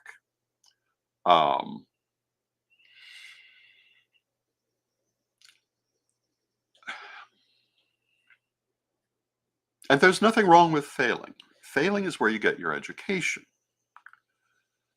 But people sometimes mistake a great moment for a great long-lasting idea. And those ideas must always be open to change. The other thing, which I think I will end on, is if you are looking for advice in how to run an organization, how to be a leader, how to do anything else, look for the person whose projects were successful, are successful. Now, one of the projects I sometimes refer to is the Goddess 2000 project. One of the greatest and most successful projects in pagan history, modern pagan history. Where is it today? Well, it's nowhere today, but it wasn't meant to be. It was meant to be a project in the last years of the 1990s, leading up to the year 2000, when it happened as an event and nothing after. It was never meant to be anything after. So it was a success. But an example of grabbing failure from the jaws of success was the Chicago Pagan Leadership Conferences. When I was involved with these as part of the Pagan Interfaith Embassy, they were events. They were created and led by Ed the Pagan. They were very successful. They were so successful that the community wanted to change them from an event to an organization. This was a terrible idea, and eventually went down in utter flames. As an event, they were great. Sometimes you need to know the difference between what is a successful temporal idea and what's going to last. I'm a great believer in the idea that marriage need not be eternal. That, you marry someone, you're together 5 years, you separate or divorce. That doesn't mean it was a failure. It can mean that everyone got what they needed from that relationship and moved on. It's how you look at it. This is true in life also. But when we're talking about things that are meant to go forward into the future and into multiple generations, success means doing that. And you cannot do that if you're not willing to change. Now, choosing what those changes are is a complex thing. Being willing to change back sometimes is also necessary. And sometimes it's very messy. And that's somewhat unavoidable. I had a reminder just the other night, speaking with an elder from a tradition that I was once closely associated with, that, it's always messy for all of us. It's just a question of whether the whole world sees it. No long-term organization survives without messiness. The question is, can you survive it? Can you rebuild yourself? Sometimes can you go in multiple directions afterwards? And I was speaking about, if your 5-year organization was meant to last for generations, but folded after 5 years, it was not really a success. But it could have been if several branches came off of it that are still going. It could have been if it did important things while it was there. But if someone is trying to tell you how to live your life, make sure you look at how they've lived theirs and what were their results. Did they get the things they wanted? Did they do the things they wanted? What were the things they wanted? It may not be what's obvious. If you were to look at my life from the standard societal blueprint, which is all about making money, I did exactly the opposite. I started with far more money than I will ever have again. But making money was never my goal. Making people was my goal. And I feel quite successful in that. Now, I'll grant you, there were times last year that I didn't feel so successful. But I waited it out. I survived. And I got to see that, no, I was quite successful. I definitely feel that now. And on that subject of elders being listened to, I don't feel that I have any problem with people listening to me. Now, do they always accept everything I say? Well, I hope not. That would not be desirable. But do many people listen to what I have to say? Yes, they do. And in that, I feel successful. And again, I wouldn't want people to accept every word that I say, because I could be wrong. And plus, you should be using your minds. And if I've done my work right as a teacher, you will be using your minds. And that may mean that sometimes you'll say, well, Reverend Don, I don't agree with you on that. And you know what? That's perfectly fine. It's even desirable sometimes. And my response is, we can agree to disagree. As long as what as long as, to quote the saying I've quoted several times now, as long as what we disagree on is not my right to exist, we can always disagree. But particularly when it's how to do things, by all means disagree. And, if you go forth and show me that you're right, I'll be the first one to say so. And then to copy you and apply what you have shown me is more successful. And that, I think, is the attitude we should all have. So with that, I'm almost 10 minutes over my half hour. I apologize. And Again, I want to take a moment to say that my Magic and Metaphysical auction that was originally scheduled for tonight has been rescheduled for Tuesday at 6 p.m. Central, 7 p.m. Eastern, because it's running directly opposite of some major programming that I think many people who would otherwise be there are going to be wanting to see. So, better part of valor. And Mary Cavalcante says, "Thank you so much, Lord Don." Thank you, Mary. Um, and thank you, everyone, for joining me. Let us close with our prayer as we always do. Divine Mother Goddess, Divine Father God, beloved ancestors, we thank you for all that you do for us in our lives, and we rejoice in your presence in our lives. And we thank you for the insights that you bring to us. And we ask you to help us to keep our minds open and flexible as we go forward.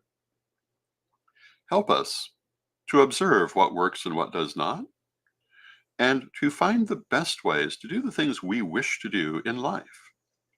And beloved Mother Goddess, beloved Father God, beloved ancestors, we thank you with great love and thanks. And knowing you are always with us from respect, we thank you for your presence. And I thank you for your presence. And until next time, may you be blessed. Hello, this is Reverend Don Lewis coming to you from the beautiful metaverse, and more specifically from beautiful Danville, Illinois, homeland of the Correllian tradition, and this is Midday with Reverend Don. Welcome. And as you know, if you follow Midday with Reverend Don, you can type your questions or comments into whatever platform you happen to be watching on, and they should show up here in my chat room. And we can talk directly.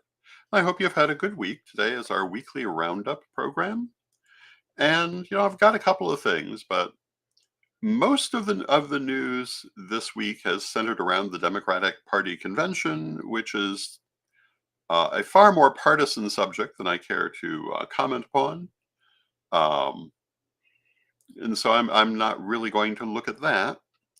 And looking around for other stories, I'm not finding a great deal that's made its way into the news this week. But one of the things that did is the discovery of a 2,492 carat diamond in Botswana.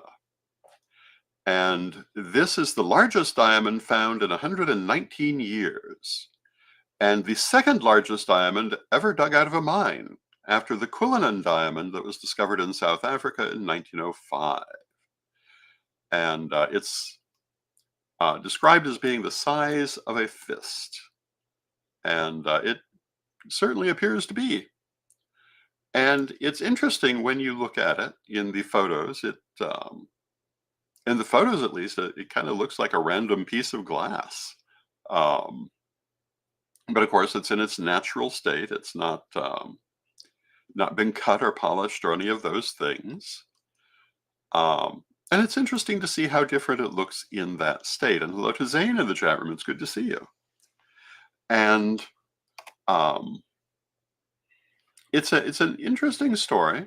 And diamonds are an interesting subject. So I thought I'd talk about them for a moment because, as you can see, I like diamonds. My family has tended to like diamonds. One reason is that, metaphysically speaking, because they're such a hard stone, they are symbolic of steadfastness and stability and focus. And they're very beneficial in that sense for those energies. They're also very highly priced and not nearly worth what they sell for. On average, if you buy a diamond from a jewelry shop, it's worth about 10% of what you're likely to pay for it. And hello to Renee in the chat room. It's good to see you, Renee. And so my advice is don't be looking for them in jewelry shops. It's not the good place to get them. You're much better to either buy them privately, get them from pawn shops or what have you. Because although you're still not going to be paying only what they're worth, you'll be paying a lot closer to it. Because they're generally worth about 10 cents on the dollar that a jewelry store would be charging for them. Now, there are exceptions to that. And, if your diamond is large enough to have its own name, if we're talking about the Krupp diamond or the Taylor Burton diamond or what have you, that will probably be worth more like what it's being charged at. If it's that large, then it really is rare and really is an expensive piece. But your average jewelry diamonds really are not. The price has been artificially created and controlled. And that's something important to remember. The other interesting thing that I like to remark upon when discussing diamonds is how much they've changed historically in how they look now versus how they once looked. And that's due to the advancements in how stones are cut. And it's not only true for diamonds, it's true for many stones. We have developed over the centuries increasingly brilliant ways to cut stones that really emphasize their the reflection of light. And if you look at diamonds from before those changes happened, they're a very different looking stone, which was still considered precious, uh, but did not have the kind of fire that you would expect to see in a modern diamond. And in fact, they sometimes, particularly in different light, could look quite dark. And if you look at Renaissance paintings, you'll often see lots of little black stones in the jewelry that they're wearing. And um, a good art historian can confirm for you that these are meant to be diamonds. The reason that they're shown that way is that at the time they did look much darker than they look now, but also they didn't quite understand how to paint the reflective quality of that stone as well as they later would. Some of the paintings from the Renaissance make pretty clear what you're looking at. Others might be a piece of jet. But we often have descriptions of this jewelry that specify what stones were in it, and it was not jet. In some cases, we even have the jewelry. And over the next 200 years, you can see art develop in such a way, and also stone cutting develop in such a way that the diamonds start to look like what we expect diamonds to look like. And Zane says, do you feel any vibrations from the diamond? And do you mean the one that's in the news?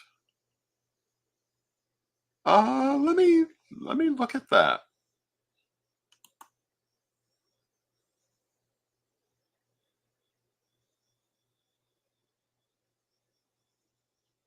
So what I feel from looking at the photo, I definitely feel all the things you'd expect from a diamond. I feel the stability. I feel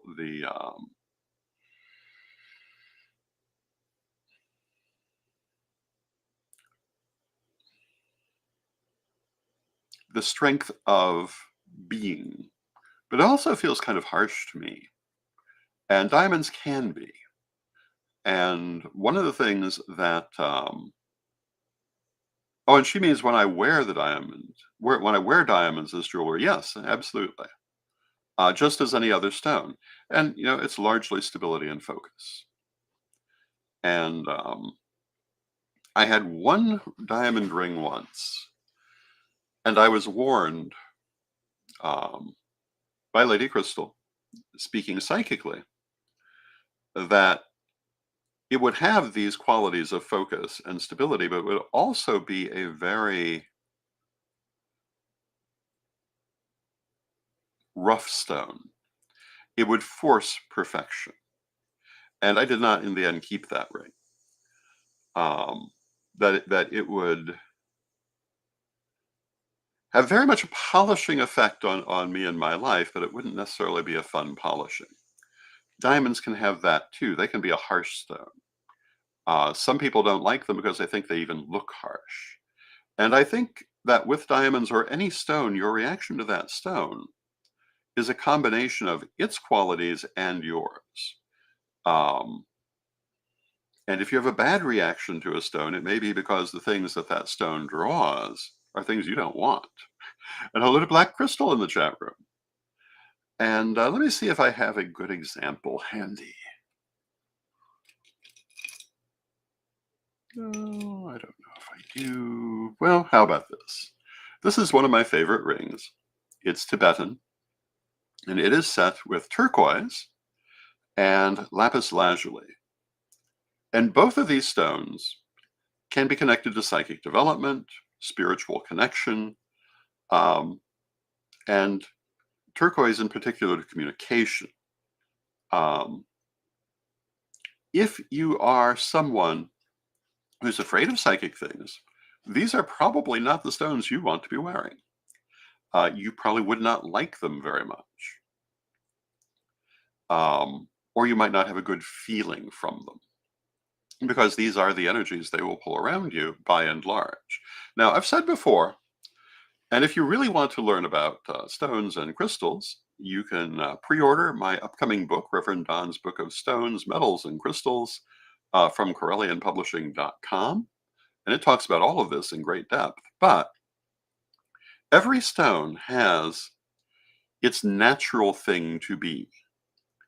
Um, I was just saying, for example, that the turquoise and lapis lazuli both have to do with communication, with psychic development, with bringing through spiritual messages, and they both have that connotation, among others. But the way in which that will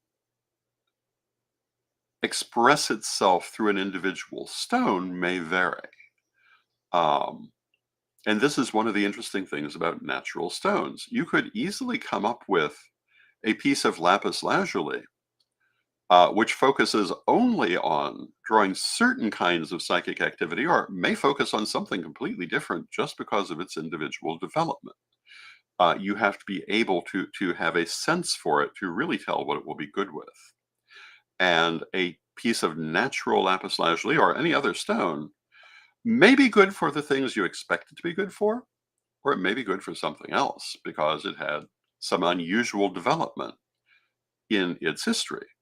And if it's a piece of jewelry of any age, it may also be how some other metaphysical person may have used it in the past that may have changed its basic vibration as well. These are things to consider. The other thing that I like to point out to people when we're talking about stones is that if you're talking about a laboratory grown stone versus a natural stone, it's going to be a lot closer to those stereotypical properties and a lot less likely to divulge from them or diverge from them. A natural stone may have had any number of other things influencing it over its thousands of years of existence. A laboratory grown stone, which is just as useful metaphysically, but will be more stereotypical because it's much younger and did not have extraneous things involved in its development. Um, and so, depending on what it is you're wanting to do, having a quote created stone maybe more to your need. It all depends. These are things to consider. One of my family's best pieces was a ruby ring about the size of my small fingernail. Currently belongs to Lady Crystal. Had belonged to my mother and my grandmother and Caroline Highcorrell. Very old piece, and also a laboratory created ruby because they go back that far. Beautiful piece, strong energy, and definitely exactly what you'd expect a ruby to do. A natural ruby of the same size would be ruinously expensive and also might be more idiosyncratic. When you work with stones, these are some of the things to consider. They're not always exactly what you expect them to be. And it's one of the things we will be talking about in that book. We'll also be talking about how the shape of the stone can affect how you might use it. And let's go back for a moment to this ring. And I don't know if you can adequately see it, but I think you can. And the lapis lazulis are all in spherical form or circular form. Whereas the turquoise has been set in triangular forms. None of them are singular. They're all little pieces of turquoise that have been mosaically set in triangles. But energetically, what does this mean? Well, it means that the lapis lazuli, which is connected to the third eye, to psychic messaging, to spiritual connection, in this case, being set in these round forms, is set to amplify and expand. That's what circles do. The turquoise, on the other hand, having been set as triangles, is there to transform, um, and transmute, to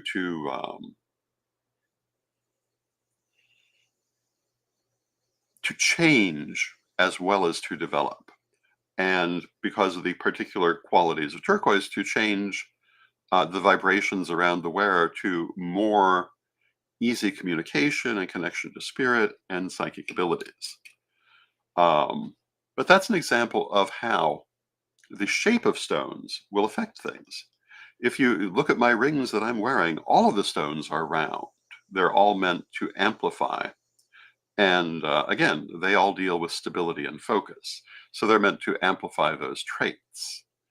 And the other thing about diamonds that might be interesting for people to hear at this moment, they have a traditional, quote, traditional for the last 100 years, association with weddings. And that issue of stability was part of the reason. The idea that the diamond would help to make love more long-lasting, more stable, more enduring. And that's how they came to be associated, at least metaphysically, with engagement and wedding rings. Now, of course, the other way was that they were quite expensive and sought after at that time, and they had a good marketing campaign. But metaphysically, these were the reasons. And interestingly, we seem to be experiencing another change with that. I saw an interesting comment yesterday about, I think it was an Instagram influencer assuring her viewers that, yes, there really were gold wedding rings too. I guess it's become common for people to have either silver or white gold wedding rings, to the point that some younger people, at least in this person's viewership, wondered if there had ever been golden wedding rings. Whereas certainly down to when I was young, that was the rule, going back a very long way. I'm a little surprised by that, but it speaks to how we change. So on one hand, I'm surprised to see that change having happened. On the other hand, I'm not really. And I often talk about change. I'm going to take a moment to talk about it here. And this is also a little bit of what we've been talking about with diplomacy all week. Ability to change is part of that. If you want to be a good diplomat, if you want to be a good leader, you have to be willing to change when it's necessary, because it will be. And this is a good example. In discovering that the younger generation seems to prefer silver-toned wedding rings, a person of my generation could either say, oh no, they must be gold, or, oh, that's an interesting change. And I definitely come under the second point of view. And there were always both silver and gold wedding rings available and used. And my parents had both at different points in their lifetime. It all depended on the person. And I'm sure it still does. And I'm sure there are plenty of gold wedding rings running around. But it's interesting to see the majority custom change. And equally interesting to notice that they don't realize it was a change. That's the other very dangerous thing we all need to remember. And that is that we have a tendency not to remember when we've made a change and think it was always that way. And this can be very deceiving to people. It's self-deception, but still. And one of the big places that people deceive themselves in terms of change which is not exactly the point that I was about to make, but it's relevant, is that they want to remember the good old days and how things always were until those nasty young people changed everything. And it's almost always untrue. If you go back and look at news sources from previous years, you will almost always find that the things that some people will try to tell you were not there were everywhere. There are people out there who'll try to tell you there were no working women before the 60s. History's full of them. It is true that women didn't always have as many choices for work before the 60s, although that's not as universal as it sounds either. But generally speaking, they were in less desirable forms of work, but they were all over the place. Anyone who tries to tell you that if you go back to the age of Downton Abbey, for example, that every woman was a housewife staying home while her husband was out, just ask them who all those maids are. Who are all those women working in the kitchen? Who are all those ladies' maids? They were working women. At that same time, there were women working in all kinds of professions, but usually very specific ones. You didn't tend to see them in the higher ranking, better paid professions very often. That did change.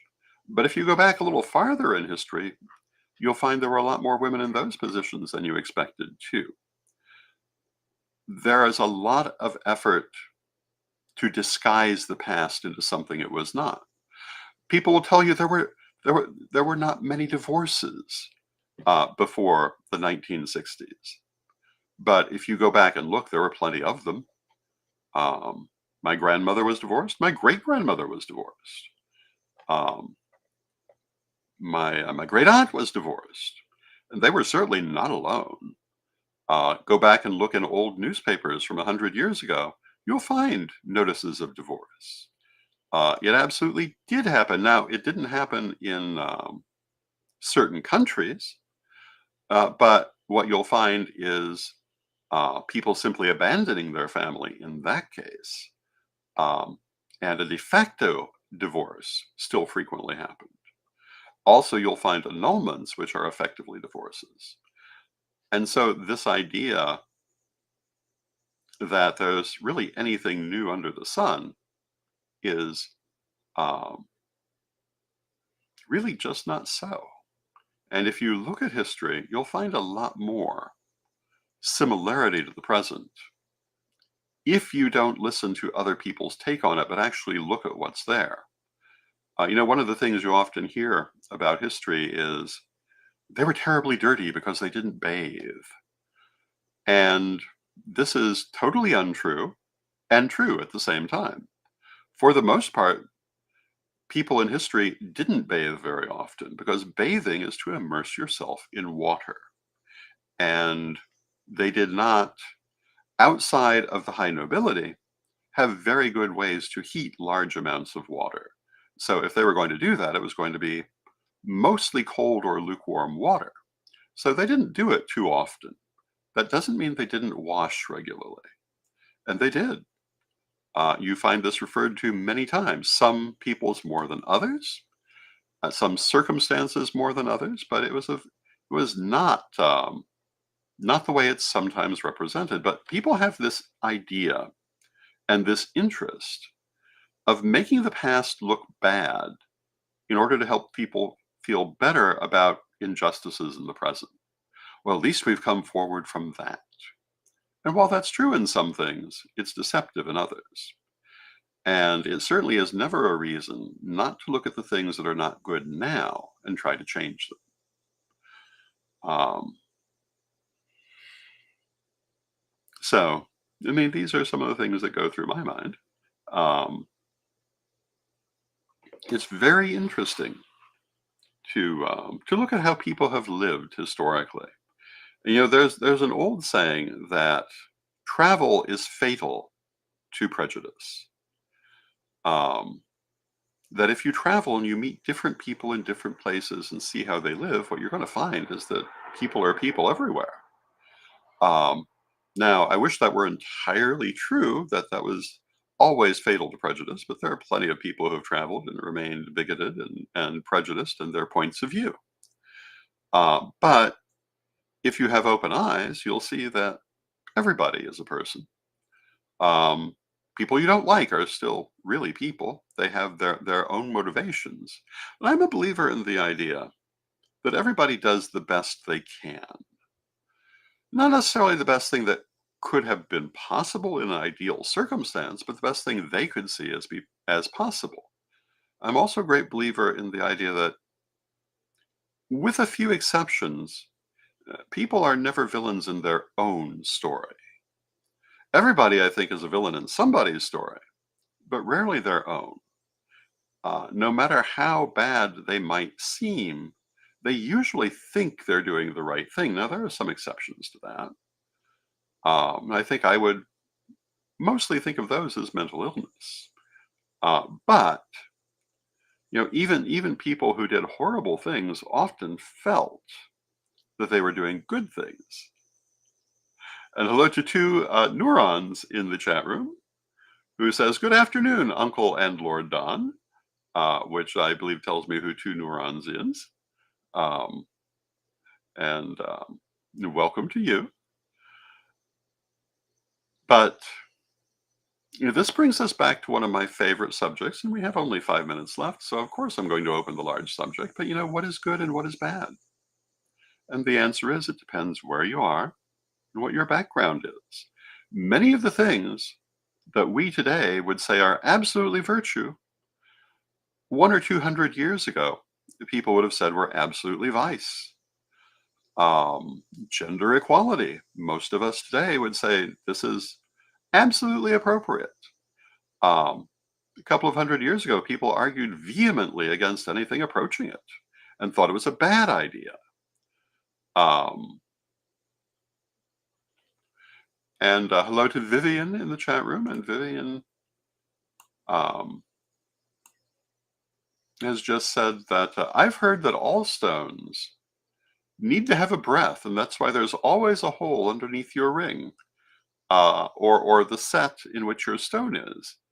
Um, that's a very interesting point. I'd have to say that I have not personally heard that, but it is true that that's often the case, but not always. So, for example, if we look at this Labradorite that I often wear, you'll notice that it does have a hollow setting. So I guess we can say it can breathe. But if we go back and look at the lapis and um, turquoise ring, it does not. It's solid silver on the back. Um, so I would say I'm not entirely surprised that such a belief exists, but it's not universal, which is often the case with beliefs. There's also a belief, I believe, on the part of some followers of Edgar Casey, that if you're going to use a stone psychically, you should encase it in glass, because they believe that the emanations of the stone are too powerful to expose yourself to otherwise. Obviously, not a point of view I agree with, although I would agree with the idea that Casey and his work are rather fascinating. But I clearly don't do any such thing with stones I work with. But for some people, it's a necessity. And, are they right or wrong? They're different. And I don't know. The only thing that I can say in terms to the whole comment is I don't notice any difference between the rings that do have an opening and the rings that don't, or the other pieces of jewelry I have. And certainly, logistically speaking, the reason for that hole um, being there is to help with the reflection of light, and also because the various precious metals are expensive. But the idea of a stone needing a breath is very interesting. And I'd have to say I had not heard that previously. So thank you, Vivian. And hello to Janet Gann in the chat room. It's good to see you. And at this point, we've kind of come to the end of our half hour. I didn't have a lot of news today, but as I said at the very beginning, partisan politics has been uh, dominating the news this week, and I prefer not to comment directly upon that because of my position in various 501c3s. Um, Topics, yes, but too directly upon various parties or candidates, I prefer to avoid. Um, and with that, we've come to the end of our half hour. I do have one last thing, and that is that I'm looking at putting up a compendium of the week's midday shows on Sunday afternoons, where you can find them all at once if you happen to miss them. So watch for that coming. I think that it will be an interesting addition, particularly because these days I've been doing a lot of multiple shows dealing with the same subject. And this will allow you to find the subjects all together. So thank you everyone for joining me. I will be back with Midday on Monday. And I hope that you have a wonderful weekend. And let us close with our prayer, as we always do. Divine Mother Goddess, Divine Father God, beloved ancestors, we thank you for all that you do for us in our lives, and we thank you for this beautiful world that was here when we came in and will be here when we go out, but offers so many wonderful things for us to experience in the meantime. And we ask you to help us to always see those things as wonderful whenever possible, because we know they always are. Beloved Mother Goddess, beloved Father God, beloved ancestors, we thank you with great love and knowing you're always with us. Still from respect, we thank you for your presence, and may you be blessed now and always. May you be blessed now and always. And I will see you on Monday. I am now going to end the stream. However, I will tell you that Restream has changed its system slightly. And it used to be when you ended the stream, the little go live button would change into a leave button, and you'd hit the same button to leave. That doesn't work that way now. And so if you were watching yesterday, you will see that I accidentally hit that button a second time and had 3 seconds more online. But we're not going to do that today. So